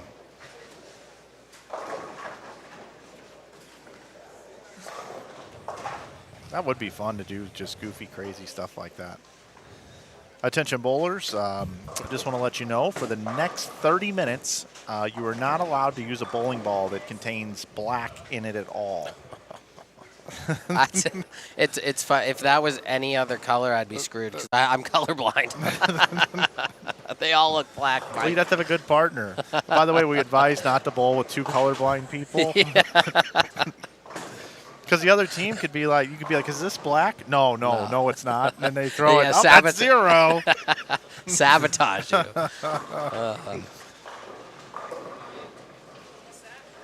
Finishing up game 6 over here. Yeah, but you'd have to have just so much money that the bowlers are just so happy to come in because everybody's going to make something from showing up. Yeah. Right? Yeah. No matter where you finish. Oh, I completely agree. We need that live golf money. Yeah. That's what we need. I mean, you could do just hilarious things. Like, hey, look, here's the deal. After the squad's over, I'm going to turn on 8 lanes, okay? And I'm going to squirt with the oil gun. I'm going to squirt 1 spot of every one of these lanes, just one spot somewhere, okay? And you can't see where I do it. It's just 1 squirt on every lane. Could be in a different spot, could be in the same spot. And then here's the deal. If you want to try to throw a strike across all 8 lanes, it's $100 per try. If you throw all 8, you get $10,000. That would be fun. That would be fun. How many? And then when nobody does it, I grab all the money and just laugh in all the bowlers' faces and say, "See you tomorrow." Better luck next time. Right? But they'd all love to do it because the next day they're going to have so much opportunity to make so much more money from my just ridiculousness. I would personally want to go last so I could see each lane to see where people are missing. Right. I wouldn't want to be first. Right. Unless you had some really good guesses. Guys would be scouting pairs. Yeah. Okay, I think he scored it around 16, 22 feet down the lane. Just 22 mils just right in this spot. That's the fun stuff that I think, what people would be like, "I'm watching this live stream and this is the nuttiest thing I've ever seen." He's making a mockery of bowling, but he's paying these people more than they've ever made to bowl. God, you have my vote. I'd be down. I'm all about that fun stuff. And then what would really be cool is if later on I'm live on like whatever network it is, Inside Bowling, for instance, Yeah. and I'm at the local casino and I'm holding all the $100 bills you guys just all gave me for this thing, and I go live on there, go attention bowlers, I'm putting all this on one hand of baccarat, and if it hits, it's going in your prize fund. If it doesn't, we lose it. Oh my God, they would get their ass to the casino so fast. Pick banker. It's your money, not mine. I don't know. That's all the goofy, crazy. If you had stupid money, if you were Jeff Bezos or whatever, oh gosh, and you wanted to give back to bowling, you would just come and do stuff like that for the group here. You know, that would be so much fun. I couldn't even fathom that amount of money though. Like that's just, that's the ridiculous amount. Just imagine if he was like, "Hey, this weekend I'm gonna go mess with a bunch of bowlers bowling this tournament in Springfield. I'm gonna bring $200,000 to this thing. I'm gonna give it all away to them eventually, some way, somehow. Yeah. But find his own unique way. But how I'm to also do it. gonna do the most stupid things that you never even heard of. I can only like picture him and then like Elon Musk, like just their brains and what they would think of. Oh yeah, Musk especially. Gosh. You got a strike throwing it at a Cybertruck. Yeah, yeah.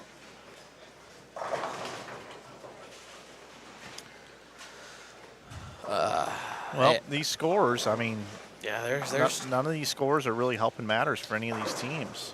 No, as tough as these lane conditions are getting, you wonder how much they're pressing now, knowing there's 2 games left, or is they squeezing a little bit more, trying to fit the ball into the spot.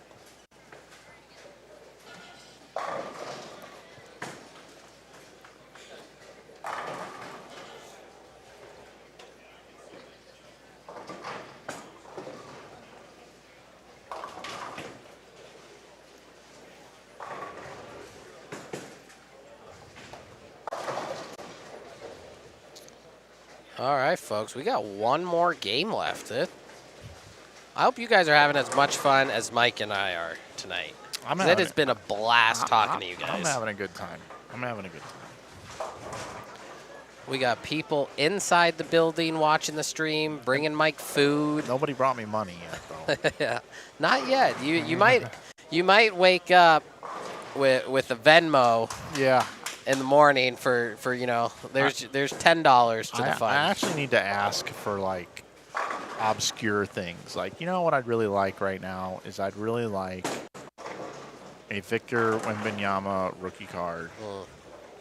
Or like, you know what else? You know what I would really like right now is like a copy of NCAA football for my PlayStation 5 or a gift card so I can just download it. Right? There you create a wish list. Because I have so much time to play that game right now.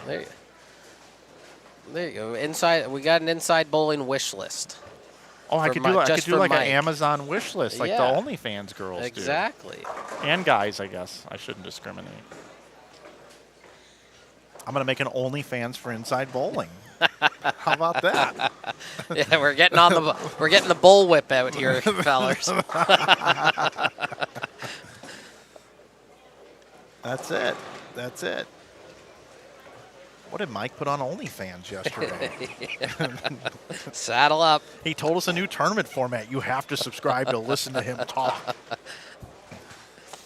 Oh, man. That's too funny.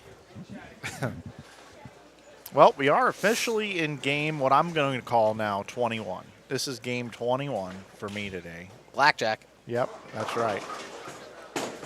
21 it is.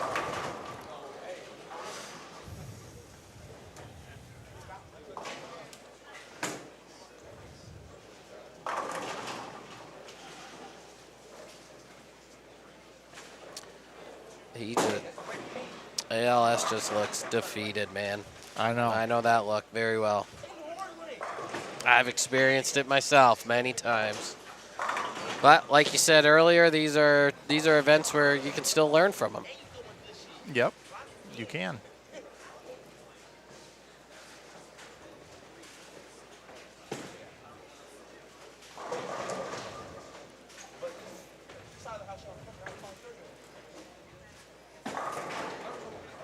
What is the cleanest ball on the market today in the first half of the lane that you throw The cleanest. out of your brands? Oh boy. If you, I mean, you may not even have one with you or anything, but if you right now just had to say this is the cleanest ball. I'd have to put the Theorem up there. That's a very clean cover. The Fireball's pretty clean. I honestly think that new Vaporize is very clean. Dude, the Vaporize is sick. Dude, that ball I is believe like, it's clean too. oh man, it rolls like it's asim, but it also rolls like a symmetric and continues like a symmetric. I know. It's sick. Ridiculous. It's silly. Those kind of come to the top of my head right now. I was going to go Vaporize or a polished GB5. Okay, I could see that because that's Because like a slow. That GB5 doesn't have an aggressive cover on it. Yeah.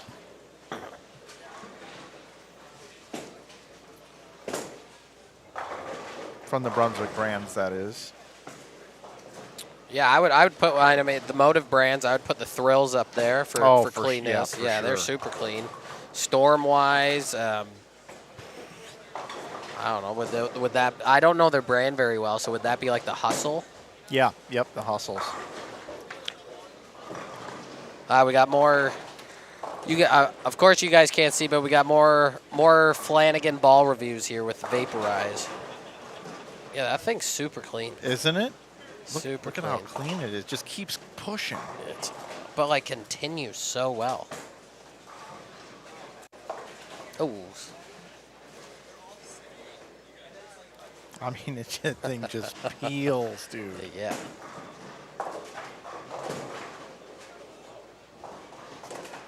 I noticed when you get your hand a little bit more this way, Yeah. you see it strikes a little bit more. Yeah. I like it. Yeah, whatever they did with that ball, they got it real good. Like I can play anywhere. And that's nosebleed territory for you, Mike. Yeah. Look at it. Oh, the slap on the 10. Is there ever a doubt? And then there's the whole house shot. Look at that. Oh my God. What is it, cheetah?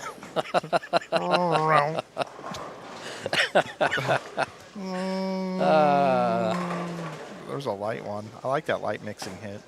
Is that your hit? What is your kind of hit? What naturally always happens? Is it the light 7? Is it the? That hit there. That Yeah. one that where the 6 kind of connects with the 10. Okay.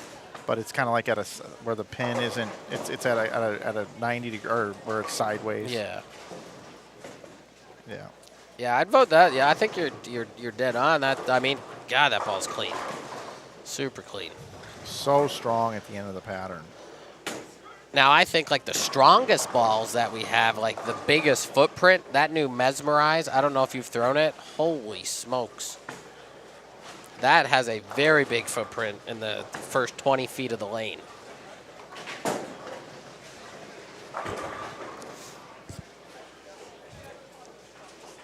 Now, when you do ball videos, do you change any of the surface out of the box, No. or you just keep them the same? Exactly the way they come. Yeah.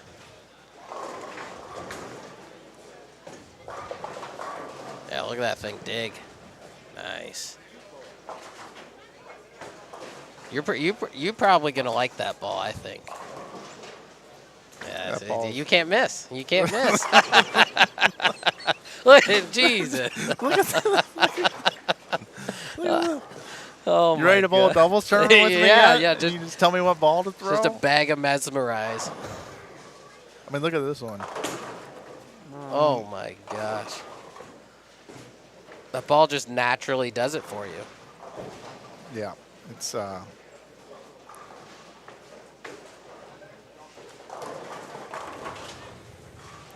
that one definitely didn't get back, but That's sick, dude. yeah, I mean,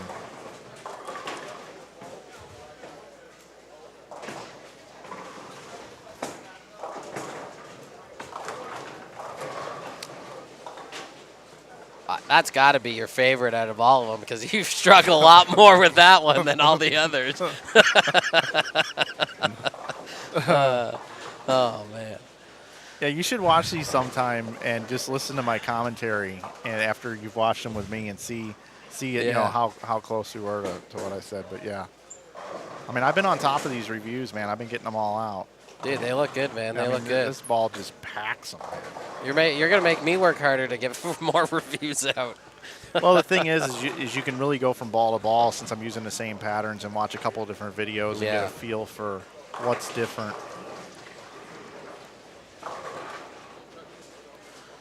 All right, folks, last game. We have Braylon Thomas.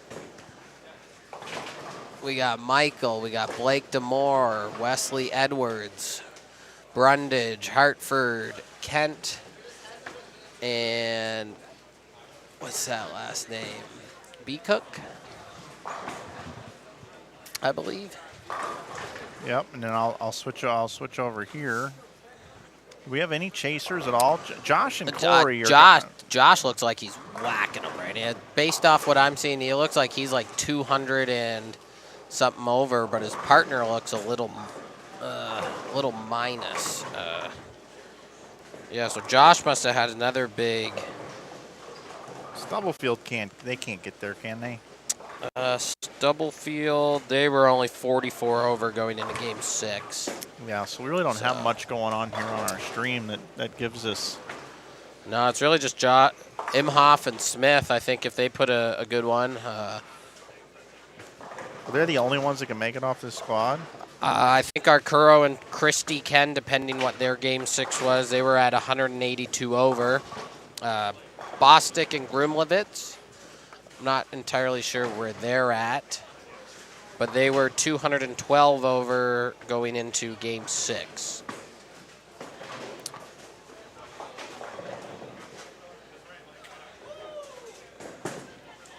So Cruz, Holloman, Albrecht, and Zach, who's here with me, 583 over and 554 over.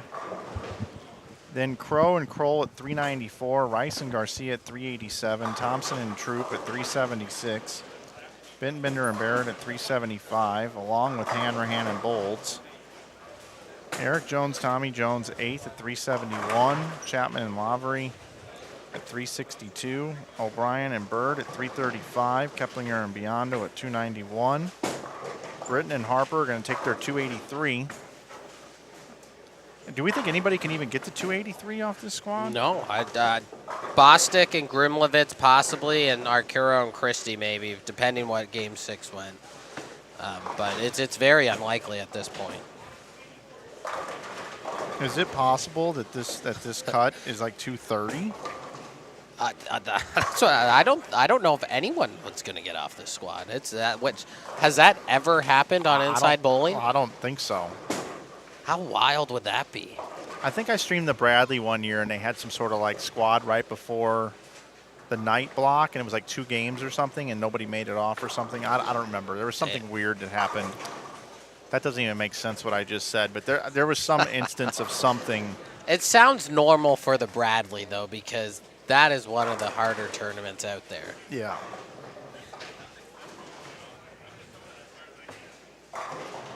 Yeah, great shot by Josh there. He's working on the front threes. He's throwing it very good. Partners picking him up this game as well.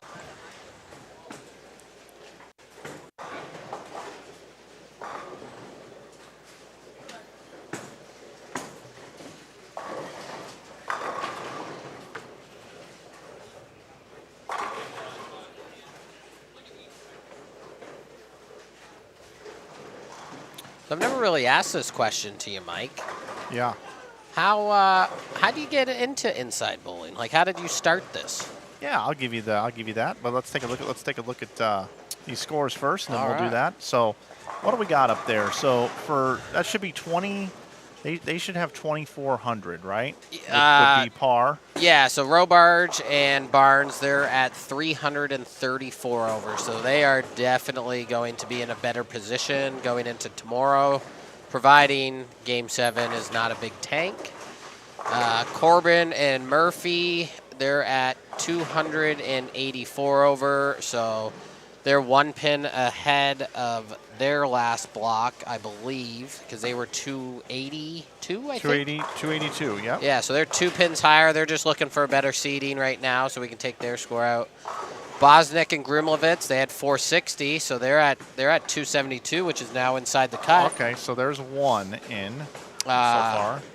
Imhoff and Smith, they are at 195, so there's a big gap from third on this squad to fourth.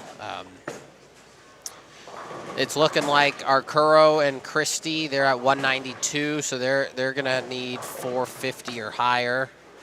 They're at 192. Yeah. Britton and Harper, they're at 157 with a re-entry. Not sure what they had their first block. Doyle and Crummell are at 139 over with a re-entry. They had 283 on their first block, Britton and Harper. Okay, so they should be a lock. Doyle and Crummell 139. Wilson, Kuykendall at 132 as a re-entry. Hibbard and Hill, they're at 125, so they're going to need at least a 500 game here to get in. Okay. Well, so that's kind of where we're at. The rest of them don't really have a chance. Okay. Yeah. Yeah, so the inside bowling thing was really just, in the St. Louis area, I wanted to put together a place for bowlers to kind of gather. So I put an ad on Craigslist and found some developers that built me just a message board. Mm-hmm. And I told all the bowlers in St. Louis to just go on there. There was like MySpace at the time, and Facebook was kind of coming out. Okay. And I just started having threads on there like, hey, here's a 9-pin no-tap here. Here's a tournament here. Here's this or whatever. And then this guy, Brian Burkhardt, hit me up, and he's like a web guru guy, just knows everything about the internet and how to build stuff. And he's like, hey, I really like what you're doing. I'm kind of an introvert. I see you're extroverted. I could build you something a lot better. I'd love to help you. That's perfect. So he built me Inside Bowling that was still the message board with the old database, but he built it all out. And then we started putting like flyers on there to like fill leagues. I was running a center, and then other centers would pay me money to have their flyer on the website. Very cool. And I was doing some of that. And then Nick Weber and Brett Cunningham and Brad Miller and guys that went to Lindenwood wanted to bowl some high stakes matches. So I said, do it at my center. And then I fired up a Ustream account, and I started broadcasting with a webcam off a computer. Okay. Their matches, and then the other Lindenwood guys would sit in and broadcast with me just for fun. I'd have no experience, just doing it. Nice. And then we would promote on the message board when we're going to go live and do this with a link. And then I started having people watching this stuff and whatnot. And then we started a little podcast because of a guy by the name of Tom O'Mara, who was mentioned earlier, had wanted to do a podcast. My buddy Doug and I did that for like a year back in 2010, going back 14 years ago. And then I announced on the podcast one night randomly that I was going to run a big national tournament in St. Louis and attract all these people. I was going to promote it all over the internet, and they were all going to come in and bowl. Is that where the holiday doubles came in? No, this was the InsideBowling.com Open tournament. Okay. Then Jerry Anderson, who ran the holiday doubles, who was having a hard time filling it up, it was starting to decline, said, hey, I'll give you $20 a team for every team you can get over and above what we currently have if you come stream this event. So we filled it by using the Inside Bowling website. Damn. And then we ended up growing it into more centers, more squats, and that thing has become what it has. That's awesome. Jerry's the tournament director. I'm the promoter, right? And then Brian showed up one day for the IB Open and was like, hey, here's a whole computer system with all these cameras you can switch and all this software and everything. And I'm going to sit here with you and help you do all this. And he forked out all the money for it all. I didn't have to pay any of it. Wow. And then we started broadcasting and doing things and getting sponsors, and I got masking units and all this different stuff. And then I got recognized in the industry as, damn, this guy's doing something kind of sort of close to what Extra Frame is in St. Louis. Kind of almost better. Well, at the time, I can't say that it was. Yeah. I mean, and then, I was kind of like MTV.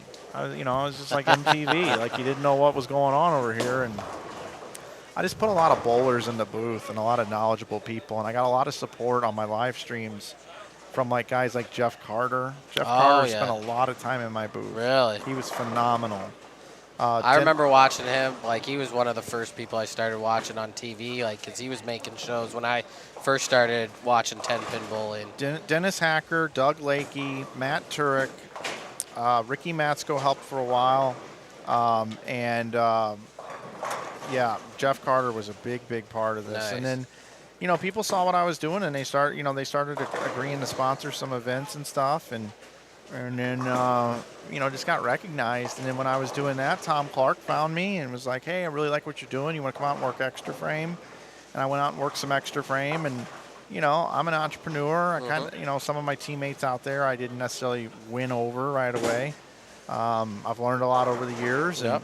And I was there, and then Storm offered me a job for marketing director, after all off of this inside bowling stuff. Dude, that's awesome. I never really truly knew your story. Yeah. So. Yep. Wonderful. Thank you. And that's what we just went over. I had the electronic version. All right, beautiful. So yeah, it's all just morphed into all this stuff. And then in 2018, the website was kind of empty because I was living in Utah. I wasn't part of the St. Louis base anymore. Yeah. And I ended up meeting up with a guy by the name of Carlos who was doing work for Ultimate, and they got bought out by Brunswick, and he didn't get retained, and he needed to make money and lives in Argentina. So I said, "Hey, can you build a Shopify store, and we sell T-shirts and hoodies and stuff? As long as it's making X amount of dollars, I'll just give it to you." That's awesome. And so he's been with me ever since. I still pay him every month. No, that's perfect. And then it sounds like you've had a lot of good people in your corner that's helped support this and wanting to grow it with you as well. Yep. And then I just started working in the industry, and then I got social media accounts, and I hired social media account managers, and then got into video production more and YouTube and all these different sorts of things, and it's just been a journey, man. It's just been a journey. No, that's sick, man. At one point, I've always wanted to ask that question. Yeah, at one point in time, our company was like a digital marketing bowling company. We did the PBA, we did the Facebook, Instagram. We built Instagram for the PBA. It was at like 12,000 followers. We built it up over 100. Wow. And we did Track, Columbia 300, Hammer, and Ebonite. We also had KR Strike Force at one point, On the Ball Bowling, Logo Infusion for a while, Bowler X for a while. We really just worked, and of course our own brand. But my own brand always took a back seat to the paying clients. I always put inside bowling kind of last. And then when COVID went down and there were some buyouts in the industry and nobody even gave us a chance to continue doing the work, which was their choice, I decided I got to put inside bowling first. Yeah. Because nobody is going to be as loyal to my brand or as loyal as Inside Bowling is, because it's what we have. So it was kind of the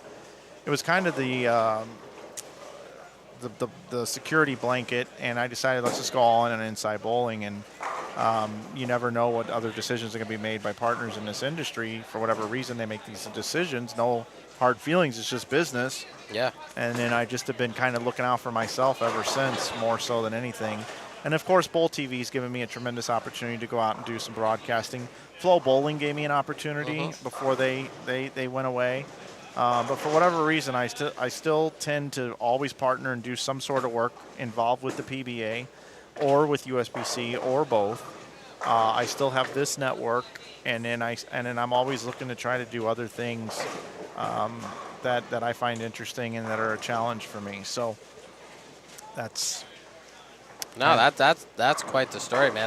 I didn't know how much blood, sweat, and tears went into something like this, and yeah, and I've had to make some bold moves over the years. Like leaving Storm was not easy. Yeah, and that did not go over well with those folks out there. Being sometimes you got to be selfish, but for your own needs, and it's nothing personal to them or anything. The one thing that I've always tried to do is I've tried to not burn any bridges. Yeah.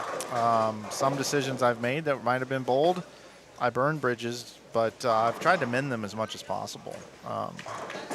Yeah, it comes back to just we're all grown up, so. Well, yeah. and it really, and I don't really like saying at the end of the day, but it kind of fits this. At the end of the day, nobody's really going to look out for you but you, and your very close circle and supporters. Yeah. And that circle is family, smaller girlfriend, and smaller, and people I've known for 10 or 15 or even more years. Yeah. And no matter what, you know which people have your back and who don't. And I learned through the years that a lot of people in this industry are just acquaintances. They're just business acquaintances. You think you're closer to them than you really are. until you're gone and you don't hear from them anymore, right? that- Because you can't do anything for them. Very factual, man. Very factual. Yep. No, So, and it's okay. It's human nature. I mean, no hard feelings, but 100%. Yeah, I mean, at the end of the day, we're all trying to just better ourselves. So like, we got to put ourselves first sometimes. but then you come across people like Parker Bone III. Dude, that man does everything for anybody. It's Yeah. unbelievable. Or like a Chuck Gardner. Yeah, Like- you come across people and they're just willing to do anything. Yeah, they'll give you anything. Like, they just give and give and give and give. They never take. You know, I can tell you a couple of quick stories about the very first IB Open I did. You know, everybody told me in St. Louis putting out something on a pattern would never work. And I got about 100 entries the first year and brought people in from 27 different states to all come bowl this tournament. Holy smokes. And Pete Weber gave me a ton of support. He appeared on Channel 5 in the morning and talking about this tournament. I had the news out there, everything for this event. I had bleachers in there, the whole 9 yards. And, you know, he was very supportive. Tom Hess was very supportive and didn't even know me. Jeff Riggles was very supportive and didn't even know me, hardly at all. A lot of people, those are like big names in the a lot sport of at people that just time. gave me this giant push because I had these conversations with them, what I was trying to do, and they believed in it. That's the one thing in this industry. People are so thirsty for anybody doing anything for it that they warm up to you very quickly, unlike any other sport. And we've seen it over the years that some of the folks actually that have brought money into this sport have actually – people have really gravitated towards them, and then they just kind of go away. And I've always tried to pride myself on I haven't gone away.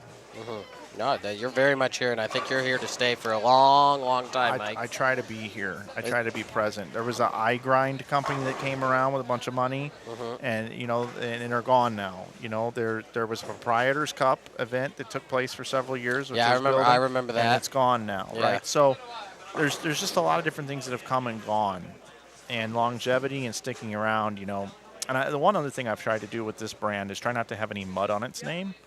You know, I've tried not, you know, when people mention certain brands or certain things or certain people, they go, oh, geez. And I've tried very hard to make sure that Inside Bowling is kind of embraced with, oh, no, that's kind of cool, you know, or oh, yeah, you know.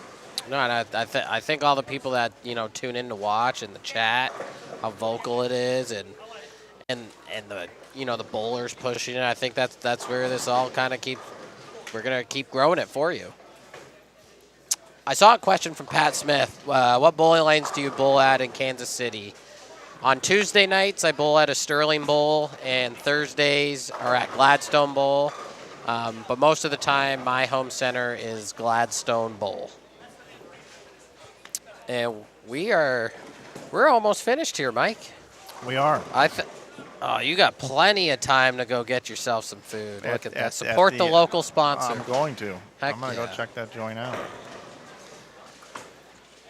So we need to find out what two teams bowled, right? Correct. We need to know what Grimlevitz bowled, because they could still back out if they shoot 370. Easy. Need to know what Arcuro and Christie bowled. That's kind of like, honestly, two teams could go in, and possibly only one team could go in. So you hang out here. I'm going to see if I can get this info real quick. All right, sounds good. I do, but I'm about to take it with me. All right. Ashley, thanks for tuning in. Hope you wake up tomorrow and watch this bowl.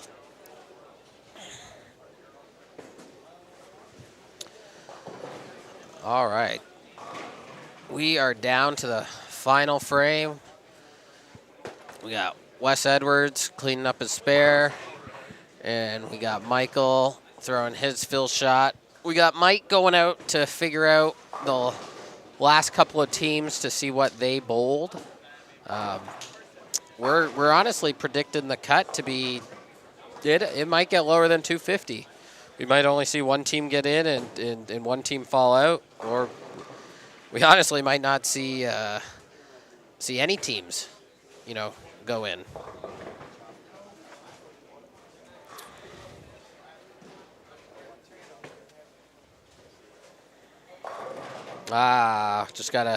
Just looked at my phone. We got Brian Kazee, my mental coach.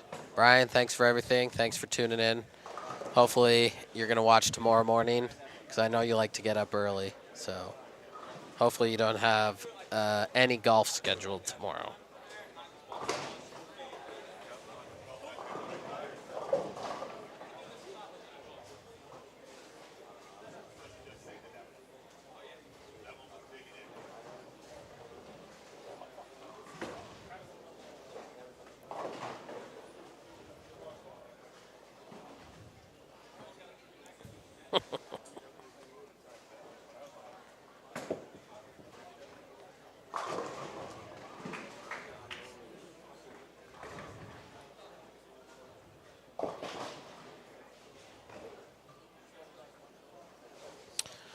All right, stick around here for final results. Mike is on the move, getting final numbers for us.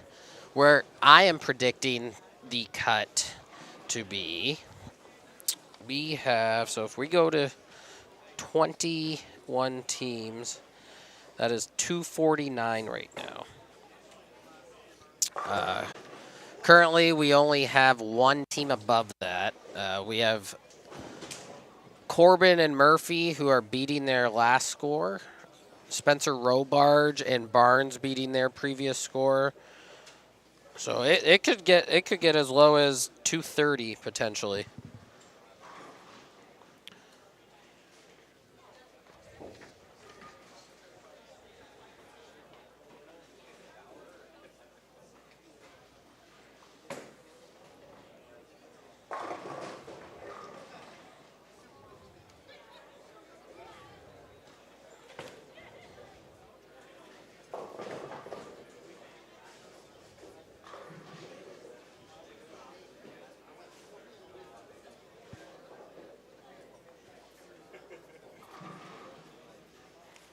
All right, Mike is back. I think we got some numbers here, folks.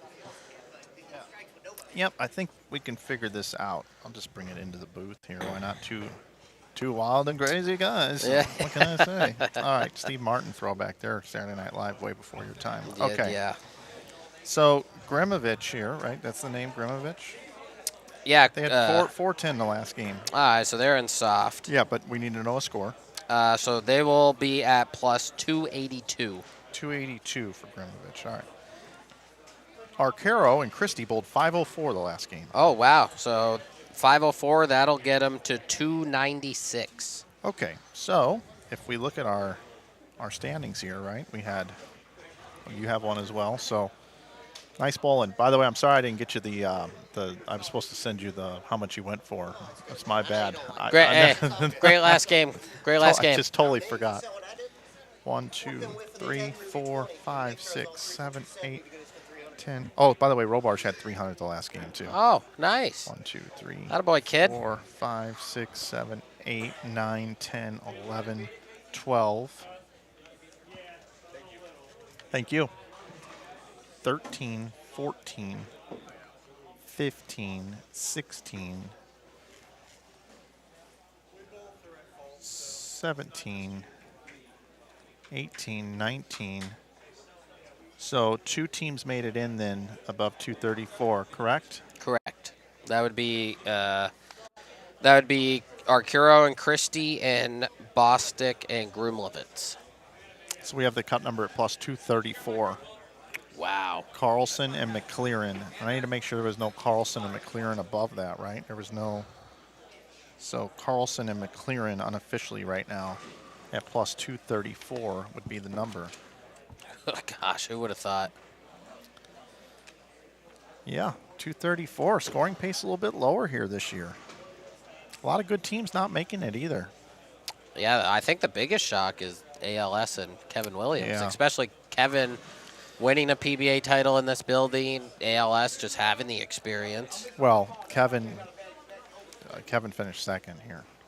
Oh, he didn't win? No. Oh, that's my bad. My bad. He My was the bad, number everyone. one seed. Oh, okay. I thought he won here. No, it was right there, actually. It's All very right. sad. Very sad. All right. Kevin, I apologize. I tweeted I out. take that back. I tweeted out that week on the way here.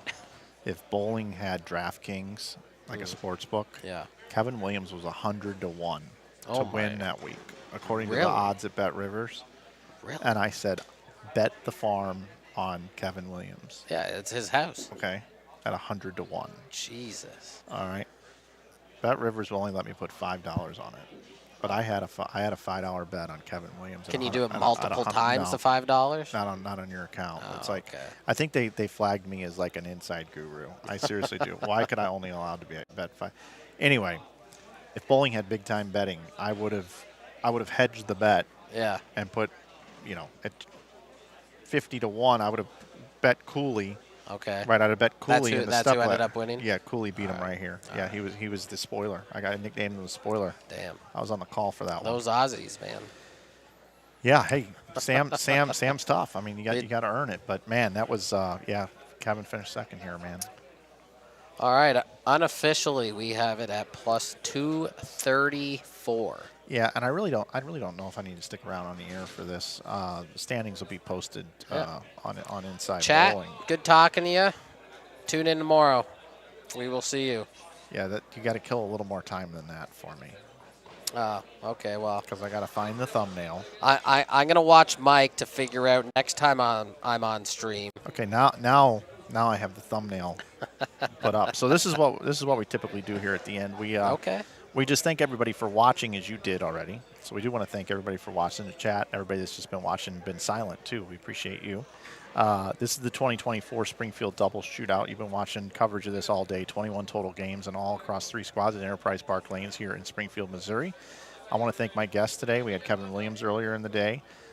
We had our friend from Classics Yard, where I'm headed tonight, Caleb Schween. If you go over there, you mention Caleb's name, you don't have to pay a cover to get in to get some food and check the place out. We want to thank Ben Crazy, Springfield Coring and Cutting, and of course Columbia 300, Brunswick and Track for their sponsorships. I want to thank you for watching here tonight. We had 85 teams today. We're down to 21 for tomorrow morning's Advancers round. Starts at 8:30 in the morning right here on Inside Bowling. Make sure you set your alarm. And afterwards, we'll go into bracket play, best of 3 matches, and we'll crown a champion for 10 Gs a little bit later tomorrow.